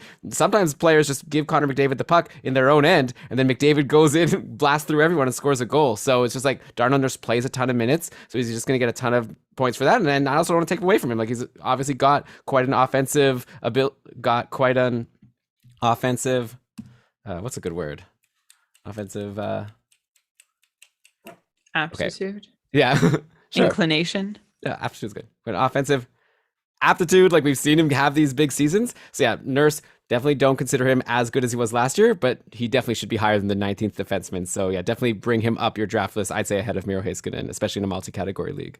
I agree with your bottom line, Elon, that you should bump Darnell Nurse well above the 110 mark on your draft list. As our Cupful managers know, he's been drafted in the top 40 across the 30 Cupful divisions that have drafted so far. So there's a lot of reasons to prioritize Darnell Nurse on your draft list. But offense, I disagree.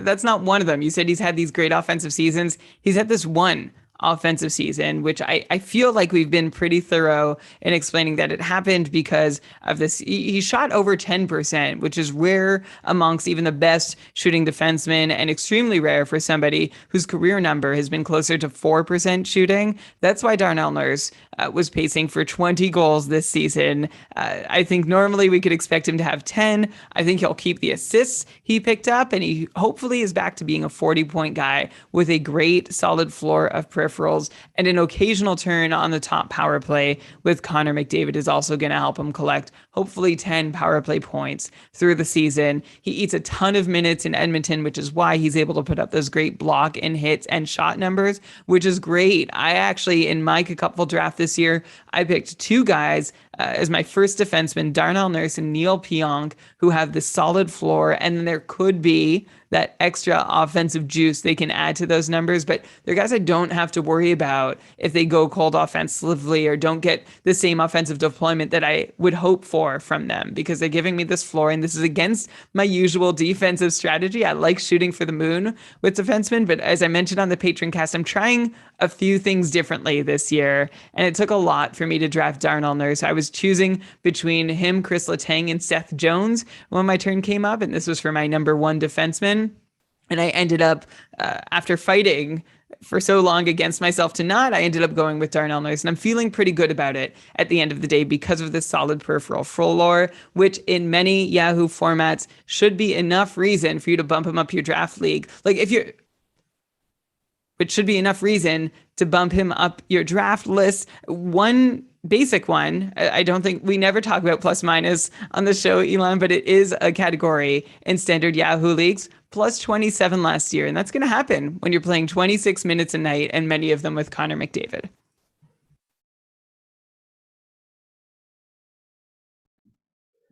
Yeah, I will just say though, like I know you brought up the high shooting percentage as the reason why he got up to 20 goals, like as a pace for last year. We should give him some credit, right? 2.8 shots per game last year is pretty amazing. Like even if that's not going to give you 20 goals normally, that's still going to get you a really good number of goals, and that's a higher number of shots than a lot of defensemen in the league. So clearly there's some offense there. Maybe like the shot isn't as accurate generally as it was last year, but I just don't want to take away from him his offensive abilities because the real defensive defensemen aren't shooting that much. Like wait, I'll be very excited if Miro Heiskanen ever gets anywhere close to 2.8 shots per game.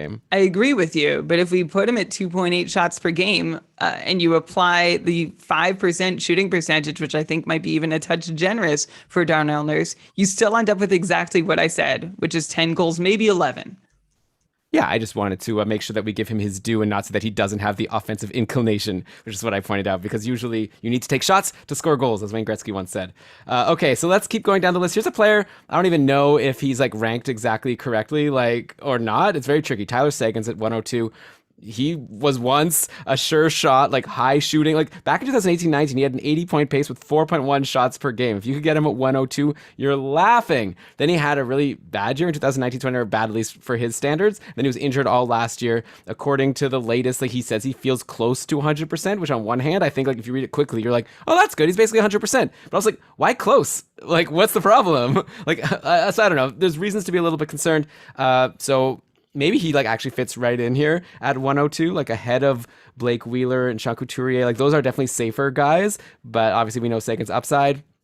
If you want to know the lines that Dallas has been running out, and again, this is super early, but so far we've been seeing Seguin with Radulov, another guy who like who the heck knows what he's going to do. Seguin, Radulov, Kiviranta, as I think I'd look at that as like the second line with Pavelski, Hintz, and Robertson as the top line, and then a third line of Gurianov, Ben, and Raffles. So by the way, another like really deep team, kind of like Carolina, where you have three pretty solid lines. But yeah, Seguin, I don't know. I just wanted to bring him up because I find him interesting. Like we've never seen Seguin ranked so low before at 102. I'm not sure if this is like a genius pick here if you could get him, or if it's like a really dumb pick here because I could really go either way. Yeah, I think Yahoo did a great job of hedging on Tyler Seguin, who is a bit of a mystery going into the season, not just because of his health status, but because the last time he was on Dallas, guys like Rupe Hintz and Jason Robertson were not popping off the way they did last season. So how exactly does Tyler Seguin fit in this depth chart puzzle now that everybody, and Radulov is healthy too, although Radulov was pretty healthy the last time Seguin was also healthy. There's a lot of questions about how things shake out. I think, Elon, I don't love the prospect of him playing with Joel Kiviranta, which is crazy. He's not an offense. No, sorry. Sorry, just a sec. I mean, that could be a placeholder for Gurianov or something, maybe. Yeah. Why don't you just say that and then I'll continue. I mean, yeah, we'll see. Like Kiviranta right now getting this like sweet spot to try it out. We'll see if that's a placeholder for someone else. Maybe Gurianov. I think like we would be more excited to see Gurianov there instead of on the third line. But maybe Dallas wants to spread things out. I'm also concerned about him playing with Radulov. Like that's another. Like I said, like could be good, could be bad. It's really funny because there's a lot of guys that would be I'd be concerned in Dallas as deep as they seem. There are only a couple guys who seem like really sure things, and I'd say that's Jason Robertson most of all, and probably Rupe Hintz are sure things. Then you hope Radulov and Pavelski can be. There's just a lot of questions on this Dallas roster, including what kind of style of hockey they're going to play, because the last time that Tyler Seguin played nearly a full season, he played fewer than 20 minutes a night and only paced for 60 points and saw a decrease in the number of shots he took per night. So there's a lot of reasons to hope that Tyler Seguin is just going to be back to his usual self, but I see some reasons to definitely at least temper any expectation you might have that he's going to return to those heights of 80 points, which are like his most recent high watermark. I think if you draft him as, say, a 65-point player with upside, that's about where I want him going in my draft. Yeah, it's just so hard. It's like Frederick Anderson for me. Like if he's the same player he was 2 years ago, it's a steal. But if he's the same player he was like the last time we saw him play, I don't know. And then, like you say, Brian, also you bring up a lot of situational differences in Dallas between when he was getting all those points. So yeah, it's a risky pick, but could really pay off. It's almost like he's on a new team. He hasn't changed teams, but I feel like a lot has changed since he was last in the lineup. And even when he was last in the lineup, things were changing and we didn't understand how Dallas was using a lot of their players. So there's a lot up in the air around him. So there's some risk, but the reward is also pretty good with Seguin. Okay, and now I think here are some guys. Now we're getting into some players who I just think are way too low. And I think that's going to be pretty much for the rest of the show, is like good picks, players that if you're drafting against people that are just using the draft rankings, they're not going to think to draft these guys until it's way too late, and you're going to be the smart one to go take them a much earlier. So I'll do a couple at a time here. So we've got Blake Wheeler at 105 and Sean Couturier at 113. Wheeler is ahead of like Brayden Shen, or sorry, and Sean Couturier at 113. Wheeler is like after Brayden Shen, Cole Caulfield, Burakovsky. Like, yeah, those are like decent players, but like Blake Wheeler is, I think, a decent step above. Like, maybe he's not the 90-plus point guy from a few years ago, but he's paced for 75 in each of his last 2 seasons. Also, he has decent hits. So even if he falls down to like a 70-point pace, like even if he continues to decline a little bit, and he's still like a top liner on the team, so I don't think he's going to decline too much, that still puts him ahead of like Burakovsky and Brayden Shen and even Cole Caulfield. Come on. Yeah, absolutely. But there are still reasons to be worried of Blake Wheeler.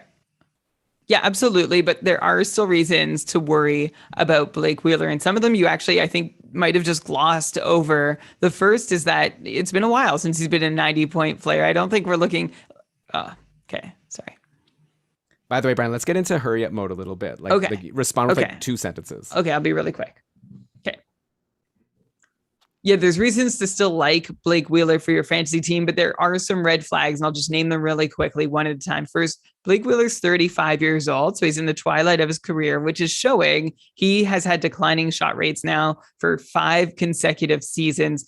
Someone who we used to be able to count on for 3 shots per game barely beat the 2 shot per game mark last season. Part of that is connected to the fact that his time on ice was the lowest it's been in basically ever since his 3rd NHL season before he came to Winnipeg. He saw just over 18 minutes a night. We see his role decreasing, both in the amount of minutes he plays, the amount of shots he takes, and also the amount of power play time he gets. He took a bit of a ding last season too, dropping from a 70% share to a 60% share. And also, Elon, you mentioned his hits, but those have also, I mean, they're still coming. They're still okay. But I don't know how much longer we can count on them, especially as Wheeler ages. So a lot of red flags, but yes, he still belongs in like the 70-point area of your draft list, but those extra really exciting shots and power play points might not come the same way they used to. Yeah, so not the upside of before, but still a really solid pick here. Definitely take him ahead of the guys that I mentioned.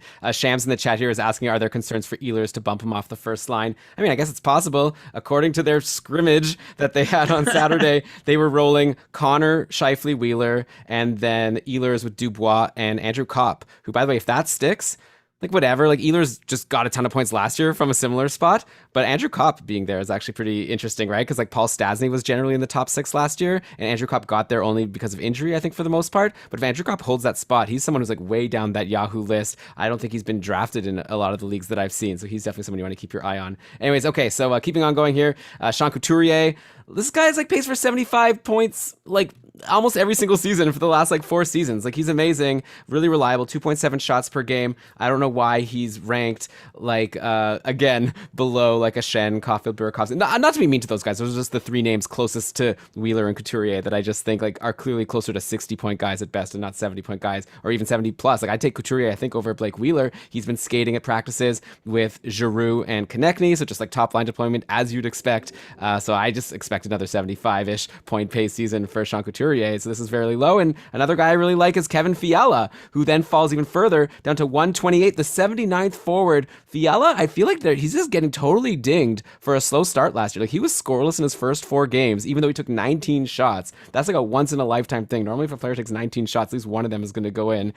He ended the season so on fire. Like, I don't think people remember. He had 29 points in his final 28 games. He was getting points every single game. That top power play with Kaprizov was clicking. I'm just telling you, this is a gut a little bit, but like, Fiala is so good. I'd say take him over Jamie Benn at 121 or Voracek at 124 for sure, or those guys I said before. Like, Fiala is going to definitely outproduce this 79th forward ranking. I'm so positive.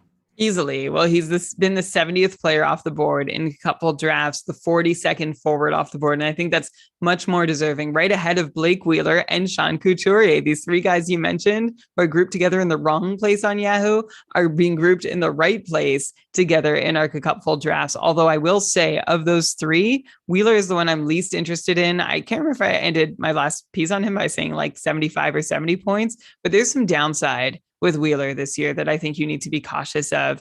Like he should be at the bottom of a tier where you're looking at 70-point players, because there's a not unreasonable chance that he ends up with just 60 this season. And like I said, not a lot of shots to show for it, but Sean Couturier's the opposite. He's someone that I think you can pretty much set your watch to scoring 75 points. And if things go particularly well, there's upside for a few more. And I can say the same thing for Kevin Fiala. Those are both guys I feel like I can really count on. And like there's room to grow. Like Couturier, maybe Philly stops running a 1AB power play and Couturier gets a bit more time there. Fiala got a 90-second bump in ice time from 2 seasons ago to this last one. So those are 2 reasons to like both of these guys more than Blake Wheeler. And they just seem they seem totally dependable. And it's hard to find a dependable 70-point player down in the hundreds in your Yahoo rankings. Yeah, but I maybe have another one for you right now. Vincent Trocheck is ranked all the way down at 129, the 80th forward. If he's the same Trocheck as last year, this is a crazy steal. He had a 75-point pace, like 2.6 shots per game, a ton of hits. Like, he was just amazing. Basically, the Trocheck from that season where he broke out on Florida. Of course, I'd be afraid because we've seen before that Trocheck lost that top power play on Florida and fell down to be closer to like a 55-point guy. Theoretically, that could happen again in Carolina. Like, Nichas can step up and get that spot. There's a few other good players there. So obviously it's maybe not the safest pick, but if he could keep that deployment from last year, like that's a really smart pick. So like I think people sometimes fade centers, and so that's another reason why Trocheck falls in drafts. But yeah, that's really great value, especially in your multi-category leagues. And I'll throw out another name here. Then Brian, you could comment on a couple. Well, I'm just trying to go fat. Fine, that could be real value especially in your multi-category leagues. If Trocheck, you said if Trocheck holds his deployment, then but we spent a few minutes a few weeks ago going back and forth about whether Trocheck can keep his deployment. You were actually feeling like it's unlikely he could, but I guess you're just talking about upside here.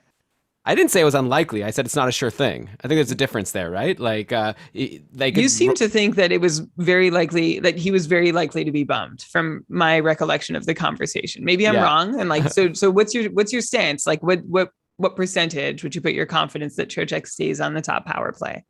I don't know, maybe 60%. Like, definitely not as confident as I would be about some other players. And we'll have to go back and listen to the old clips. Maybe if I'm editing here and I want to really do something fancy, I could go and find the clip and pop it in, which I'm pretty sure I'm not going to do.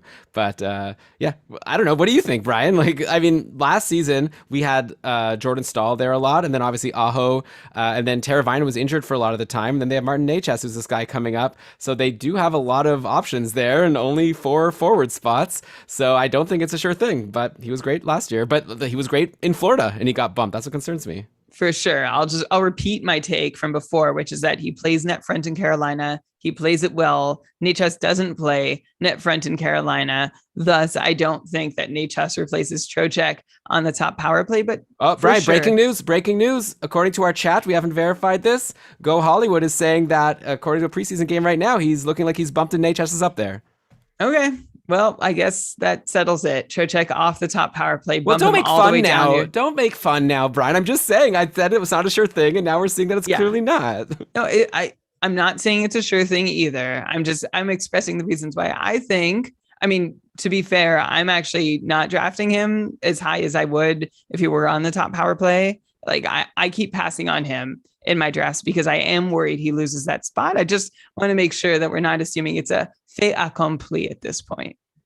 Yeah, of course. But it's all when you're drafting, you have to play your odds, right? Like you don't have sure things. Some players are more reliable than others. So you want to maybe bump players down and not just expect the best case scenario for every single thing that could happen to them. Yeah. Okay. Oliver Bjorkstrand next. I want to bring him up because he's ranked all the way down at 150. That's a 93rd forward. This is a guy who had a 64-point pace last season, 2.6 shots per game. And interestingly, only 6 power play points, and he wasn't on the top power play. And I would expect him to get on the top power play this year, because Columbus is not a very strong team. According to my interview with Alison Lukan, she said that Bjorkstrand is the best player on the team.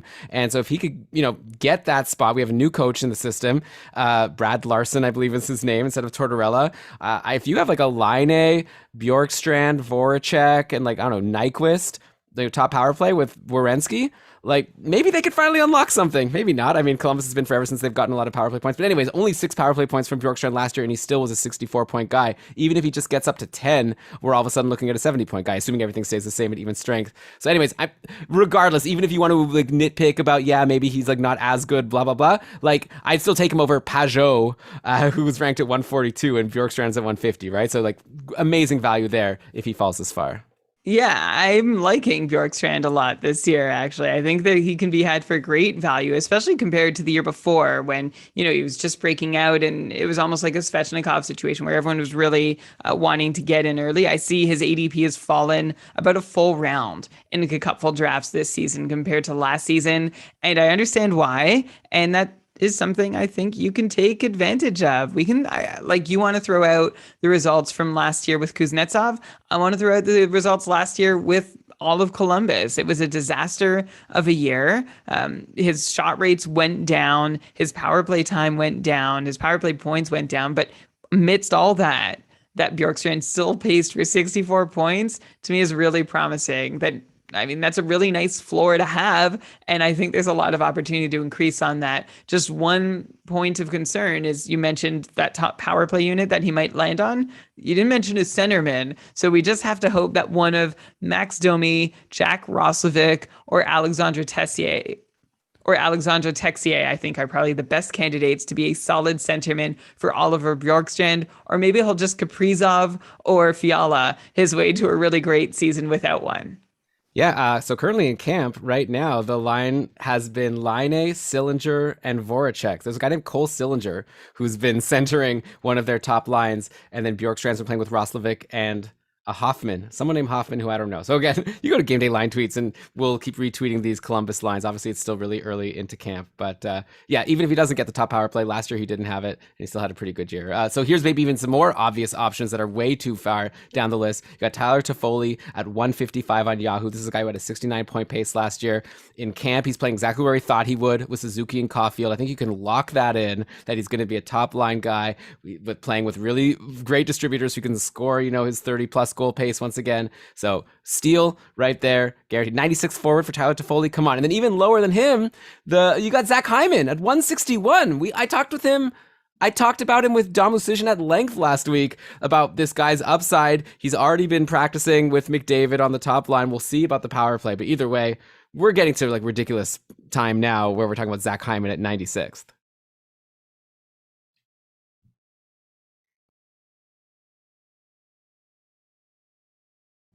Hello? I can't hear anything. Can you hear me now? Yeah. Okay, great. Zach Hyman at 96 is crazy town. Yeah.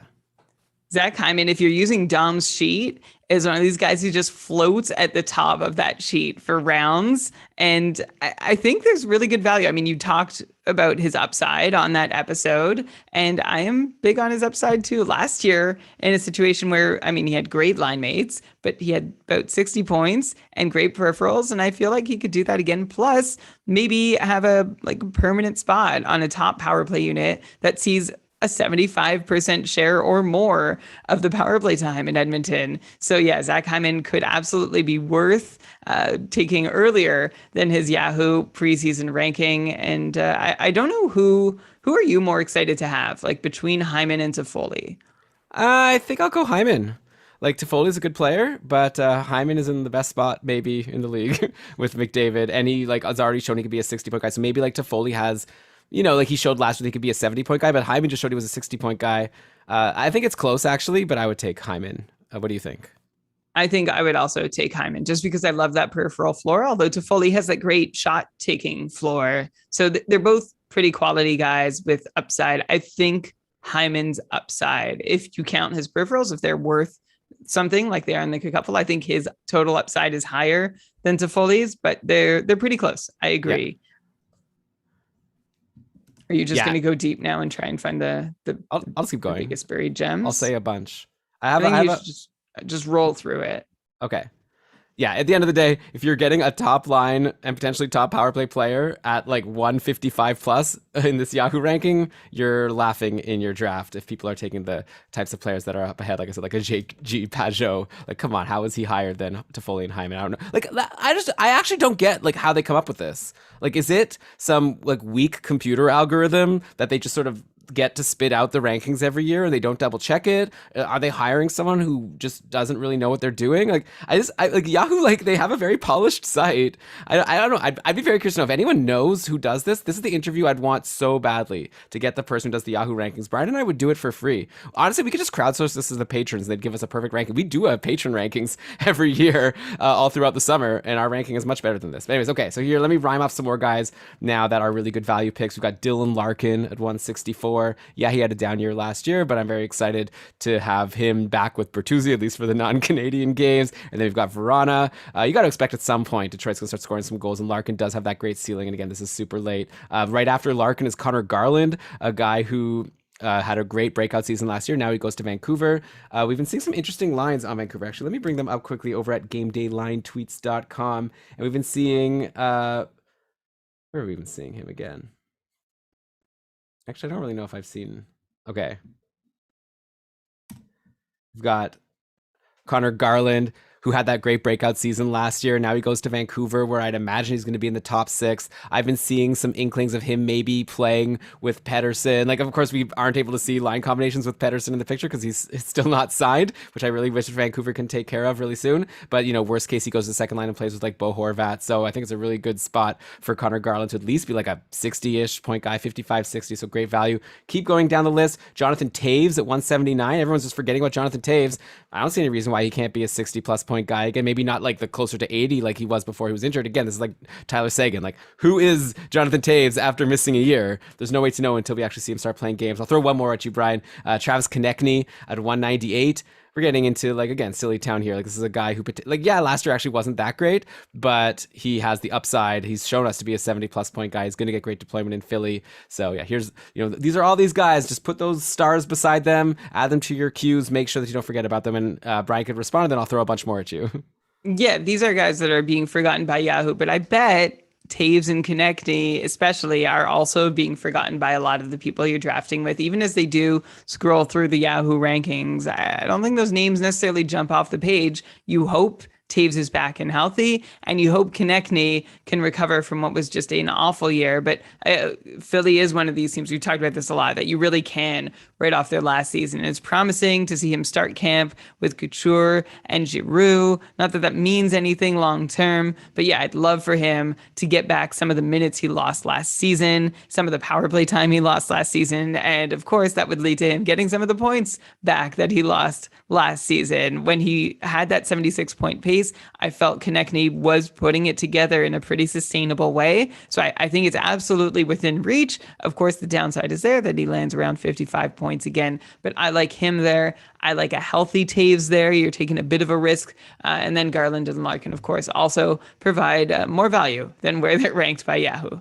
Okay, now we're getting into the 200s. These are guys that, like, if people just follow the Yahoo rankings, probably wouldn't even be drafted in most of your leagues. And here are some players that are available past the 200 mark of this list. Yanni Gourde at 225. He's injured right now, sure, but if your league has IR spots, don't let him go undrafted. Draft him, stash him, pick up another free agent. He might be the top line center on Seattle when he comes back. So that's an easy one. Timo Meier at 226. Logan Couture at 227. These are like the top players on the Sharks. And yeah, the Sharks aren't so amazing, but like Couture, don't forget, had that amazing start to last season, 22 points in 25 games, pacing for a career high. Then he totally disappeared in the second half.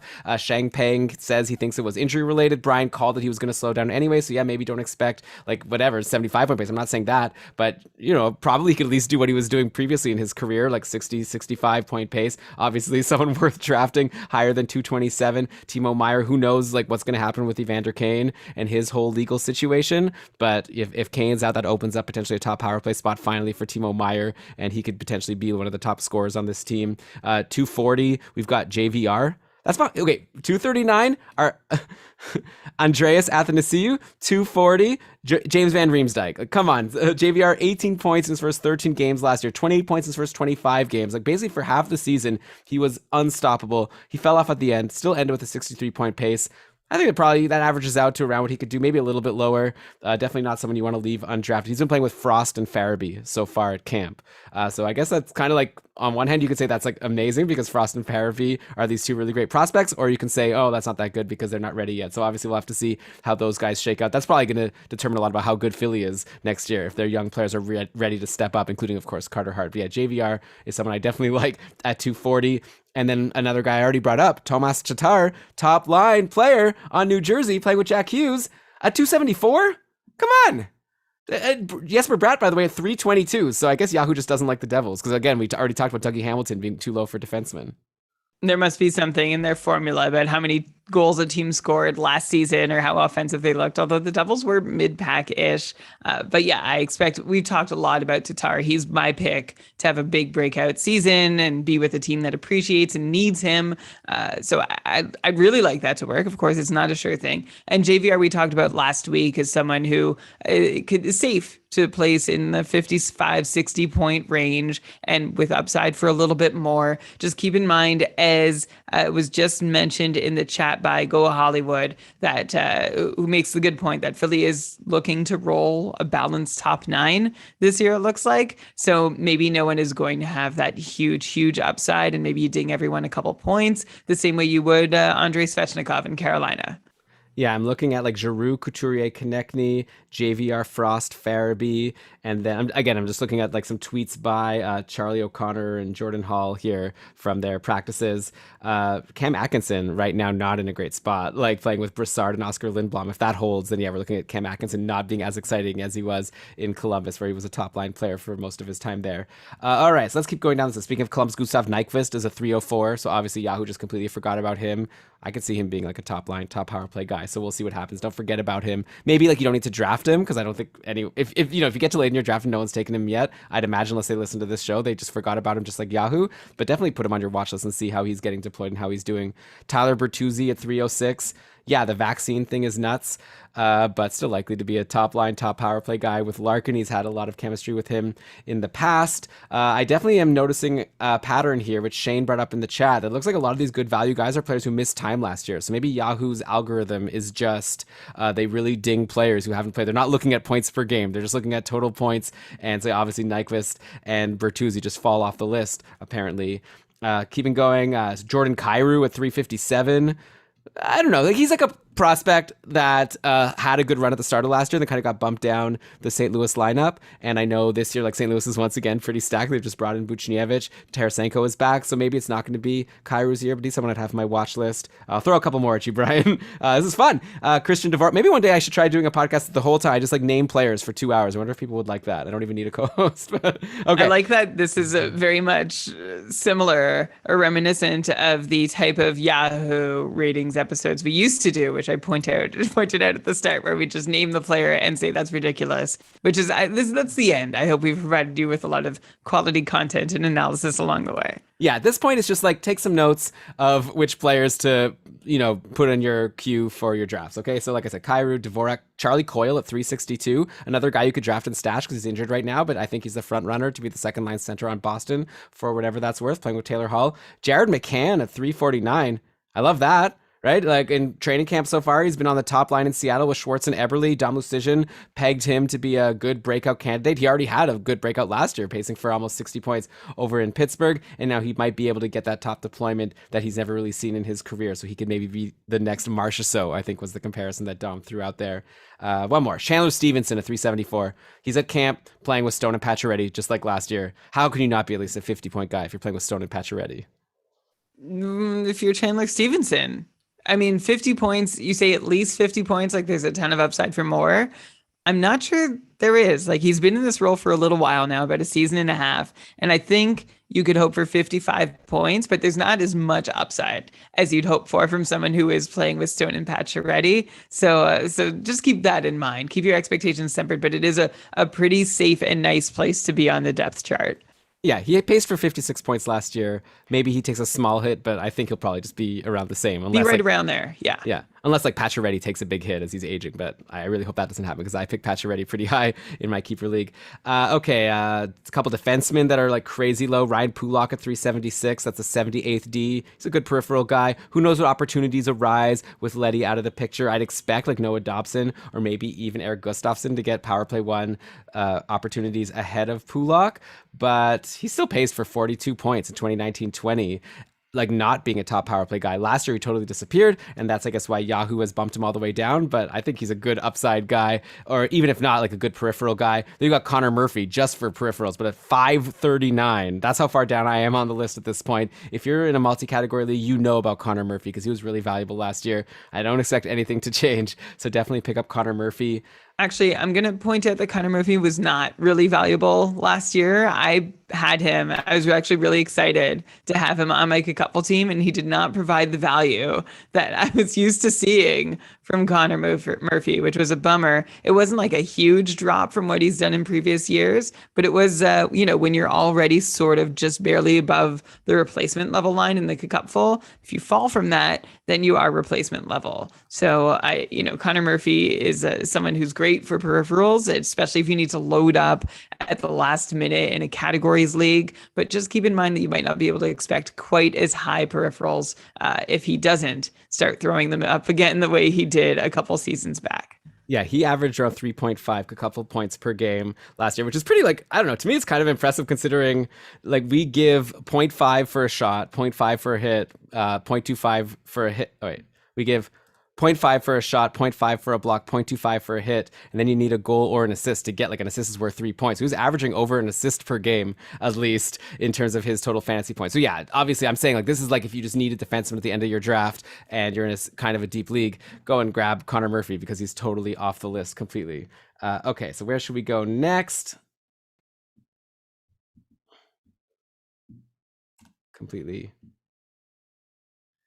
Okay, 554. We've got Jesperi Kotkaniemi. I brought him up before. Like Carolina, I don't think is paying him $6 million just for spite. He's been playing on the wing with Trocheck and Teravainen at camp. We've never seen Kotkaniemi play not center, right? In Montreal, he's always been given this like kind of tough role. Now maybe he's a little bit sheltered, like where the center like Trocheck can maybe take on more of the burden, and Kotkaniemi could just like let his offensive side shine a little bit. So I'm curious to see what he'll be able to do. Clearly Carolina's giving him an opportunity at 554. You can't go wrong. How about another defenseman to throw at you? Noah Hanifin is down at 608. I talked about him with Damusijin in the show last week, and I also read a really interesting article about him on The Athletic. Like Noah Hanifin, this is his first opportunity, kind of like a Jared McCann. He's going to be the top defenseman on the team. He's probably going to have the most minutes. It's never happened for him. It never happened for him in Carolina. Now he's in Calgary. Like Giordano's been there the whole time. Now Giordano's gone. Hanifin is going to get that shot finally to be the most relied upon defenseman for ice time, potentially top power play time. So this is a guy at 608. I took him in a late round in my keeper league. We'll see what happens. He's still pretty young. He's only like 24 years old. He's a former 5th overall pick. He feels like he's been in the league forever. But yeah, who knows what he can do? But again, I like someone who's never had an opportunity like they're going to get this year, especially at 608th. Let me know if you're in a league that drafts 608 players, because that's a very deep league. I don't think that even exists. So he's probably going undrafted for most leagues. If you're in a league deep enough to draft Hanifin, also just maybe add Yusuf Valimaki to your draft list. I know we don't expect much from him, but if you're in a deep enough league where Hanifin is already gone and you're looking for a big swing with a late pick, because even by the time Hanifin's taken, there aren't even many big peripheral contributors left. Why not? Let's just remember Yusuf Valimaki for a minute. Yeah, and I mean, there's Rasmus Anderson too, so we'll have to see. But it seemed like Sutter didn't like Anderson that much, and Dom said that he didn't know what he was doing on the ice last year, for whatever that's worth. So yeah, Hanifin is the Calgary defenseman I would be taking.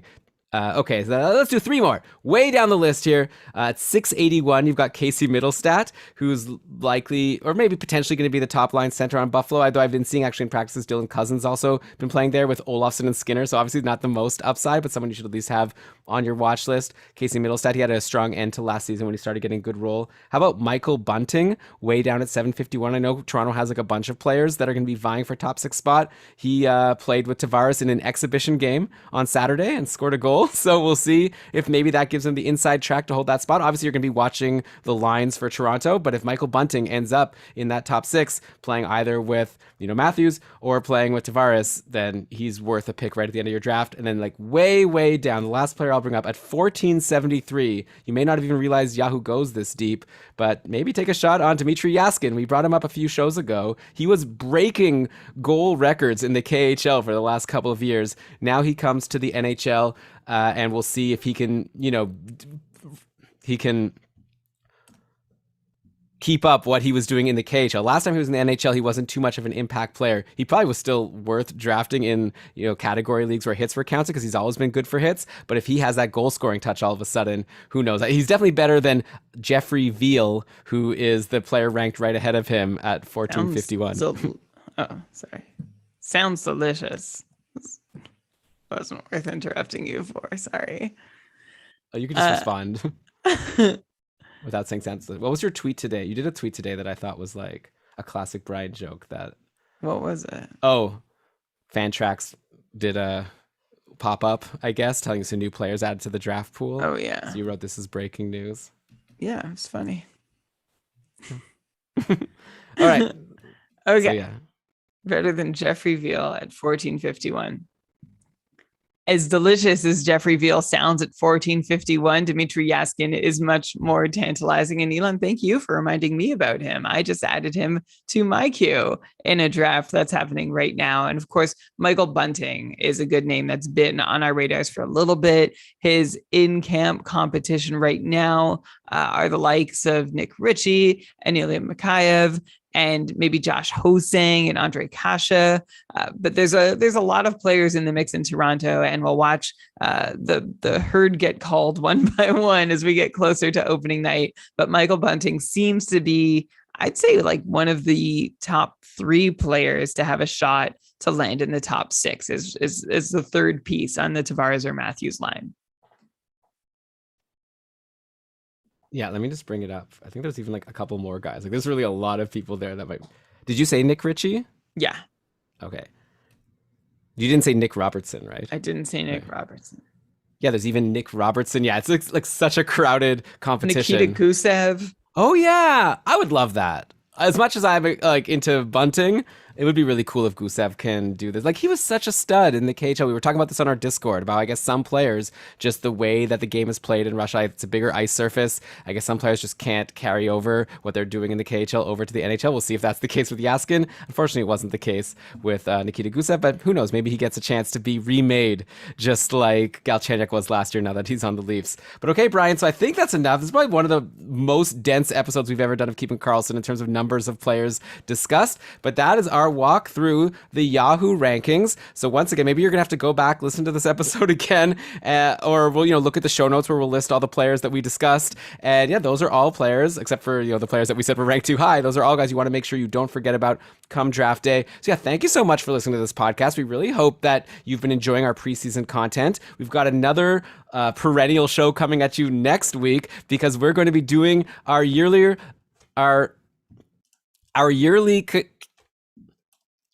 Keeping Karlsson Ultimate Patriot Fantasy League Tier 1 auction draft. It's going to be a crazy show where I'm not going to be on the air too much because I'm going to be drafting nervously. So I've taken Brian Thursday and Friday off next week to prep for my draft. I've used vacation days to make sure I'm going to be ready to dominate this draft. And so you're going to be doing the show with Michael Clifford. It's going to be a great show. So to make sure you get that and all the rest of our great preseason content, I think I'm going to be doing a show with Louis Ezekiel, Short Shifts bonus episode this week at some point. I think that's in the hopper to potentially talk about some more line combinations that are going on. So yeah, you want to make sure you're subscribed to Keeping Karlsson. So please go ahead and do that before the season starts. It's a great way to help support the show that doesn't cost you anything. Just actually subscribing to the show over on Apple Podcasts, Spotify. If you could give us a 5-star review wherever you're following us, that would be even greater. We definitely appreciate it. And then if you really want to support the show, you could join our great community of patrons. We are on our Discord all the time. We're popping right now. Everyone's talking about their drafts, asking for advice. It's a really fun community, and we we invite you to come join us. So what is it today? Today is September 26th. If you want to be really frugal, you could even wait till October 1st and then sign up. So you basically get a free trial. Up to you. We don't care. We just want to have you in our community. So check out keepingkarlsson.com/patron to get all the information about what we offer to the patrons of Keeping Karlsson. But okay, with that, Brian, I think we're done for this show. So it was great talking to you. And I'm looking forward to doing it again soon. But first, let's cue the outro music. Why don't you go ahead and read us the credits? Did you check for any other people who weren't on the list?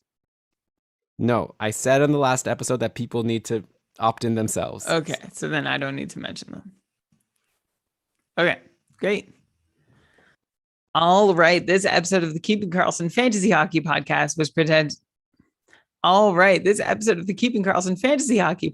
was presented by Dobber Hockey and powered by our patrons, including our super supporters, Christopher, Josh, Tom, Derek, Rob, and Patty. Thank you so much. Logo art by BrandonWeeb.com. Outro music from Pat Roach. This episode was researched with help from Dobber Hockey, Frozen Tools, Dobber Prospects, Natural Stat Trick, Evolving Hockey, Cap Friendly, Hockey Reference, Hockey Viz, Hockey Database, Elite Prospects, and NBC Sports Edge, and Fantrax.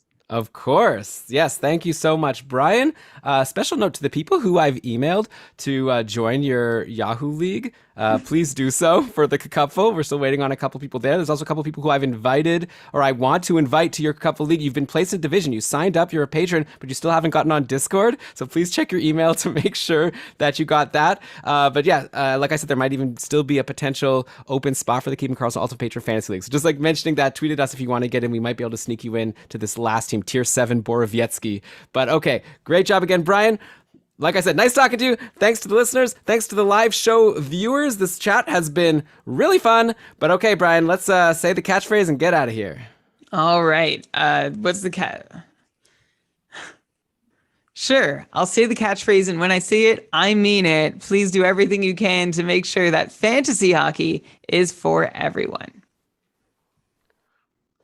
Please. Please. Please. Okay, great. What a show. I'm hungry. I didn't eat today, Brian. Wow. How did you do it? We've got a frozen pizza. We've got these gourmet frozen pizzas. You know my friend Alex? Yeah, I'm gonna do a free advertisement. That's an unpaid advertisement for people who watch the whole YouTube video. Check out Goodwheel. I think it's goodwheelpizza.com. This isn't a good advertisement because I don't actually know the URL, but I think it's goodwheelpizza.com. But he makes like these gourmet frozen pizzas that you put in the oven. And it tastes like you're like getting a pizza at a restaurant. It's so yummy. My friend Alex started this business. Goodwheel. How many businesses has your friend Alex started? Yeah, so this is a second big one. He made the Bulat knife, which is a great knife. And I still use mine all the time. And now I've been really enjoying my subscription to Goodwheel Pizza. It's only in Toronto right now. But if you live in Toronto, that's what I'm waiting for. I'm going to go. Hopefully Dina's gone and heat up the oven. By the way, Norm at the start was asking to see the puppy. Here's my dog just sitting at the door waiting for someone to open it. But so I'm going to set her free in just a moment. All right. So thanks, Brian. Thanks, everyone. I guess you'll send everybody. Send me the file. Thanks to the chat room. Thanks. You know, I did a thing just now. Oh, you probably have to go. No, tell me. It's always a little scary. Like when we have like our iTunes reviews. Mm-hmm. And every so often I remember like I have this app that like gathers all of the worldwide ones and like updates it. So I don't need to go searching for them. Just has all the written reviews and star ratings. Mm-hmm. And so I every time, like every 2 months or so, I remember to open the app and like hit refresh to load the new reviews. And it's always a really anxiety inducing moment.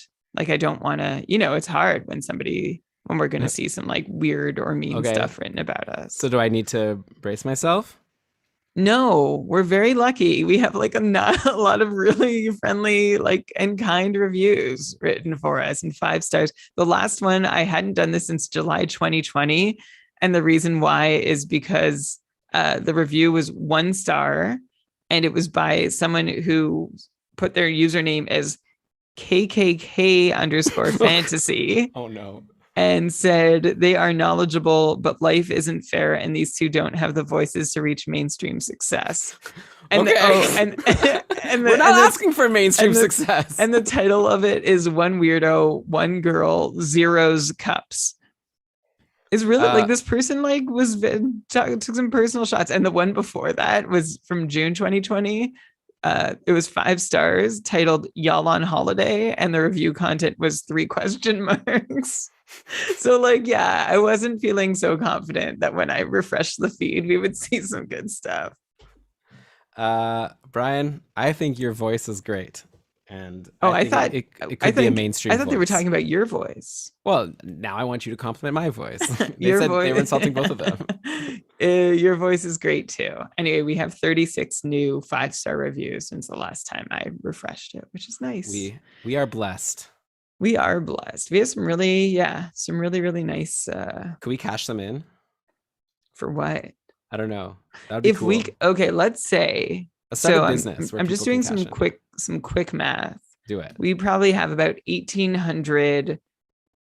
3,000 stars, over 3,000 stars collected in like total reviews worldwide. Okay. If you could cash them in, and it means we go down to no reviews, like it just resets. Would you? We have 664 5-star reviews. I mean, I think you're leaving an important factor out of the question. So maybe what would it take for you to cash them in? I mean, $1 million for sure. Give it to me for sure. 500,000, I'll take it. 100,000, I'll take it. 50,000, I'll take it. 20,000, I don't know. I mean, maybe it's getting personal. I don't know. Like, once we're like, because we're splitting the money, I assume, right? 10,000. Well, no, that's not worth it for me. I mean, 10,000 is a lot of money, but also we've worked hard to get all these reviews. You know, I sold my Wayne Gretzky rookie card that I bought as a kid for like $1,800 or $1,700, and I was really excited about it, and now I regret it. I wish I had the card. It was a nostalgic thing that I just got excited that I could sell it so I could rub it in my mom's face, because she got really mad at me when I bought it and so like grounded me, or like told me I wasn't allowed to buy hockey cards anymore. And I wanted to be like, guess what? This was actually a really good investment. It really paid off. Did you tell her? Yeah. My whole family was so invested. They were watching the YouTube, the eBay. Yeah.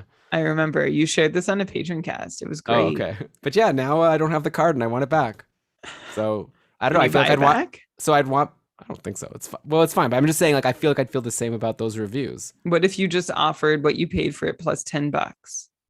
It's gone up in value by a lot. Like, I'd have to pay like $2,500 or something, or $2,200. How much did you sell it for? I think it was like $1,500 or $1,600. Oh no! And I had to pay eBay fees. I didn't even know that eBay charged so many fees. I think I paid like over $100 of eBay fees. Yeah, eBay stinks that way. Yeah. Oh well.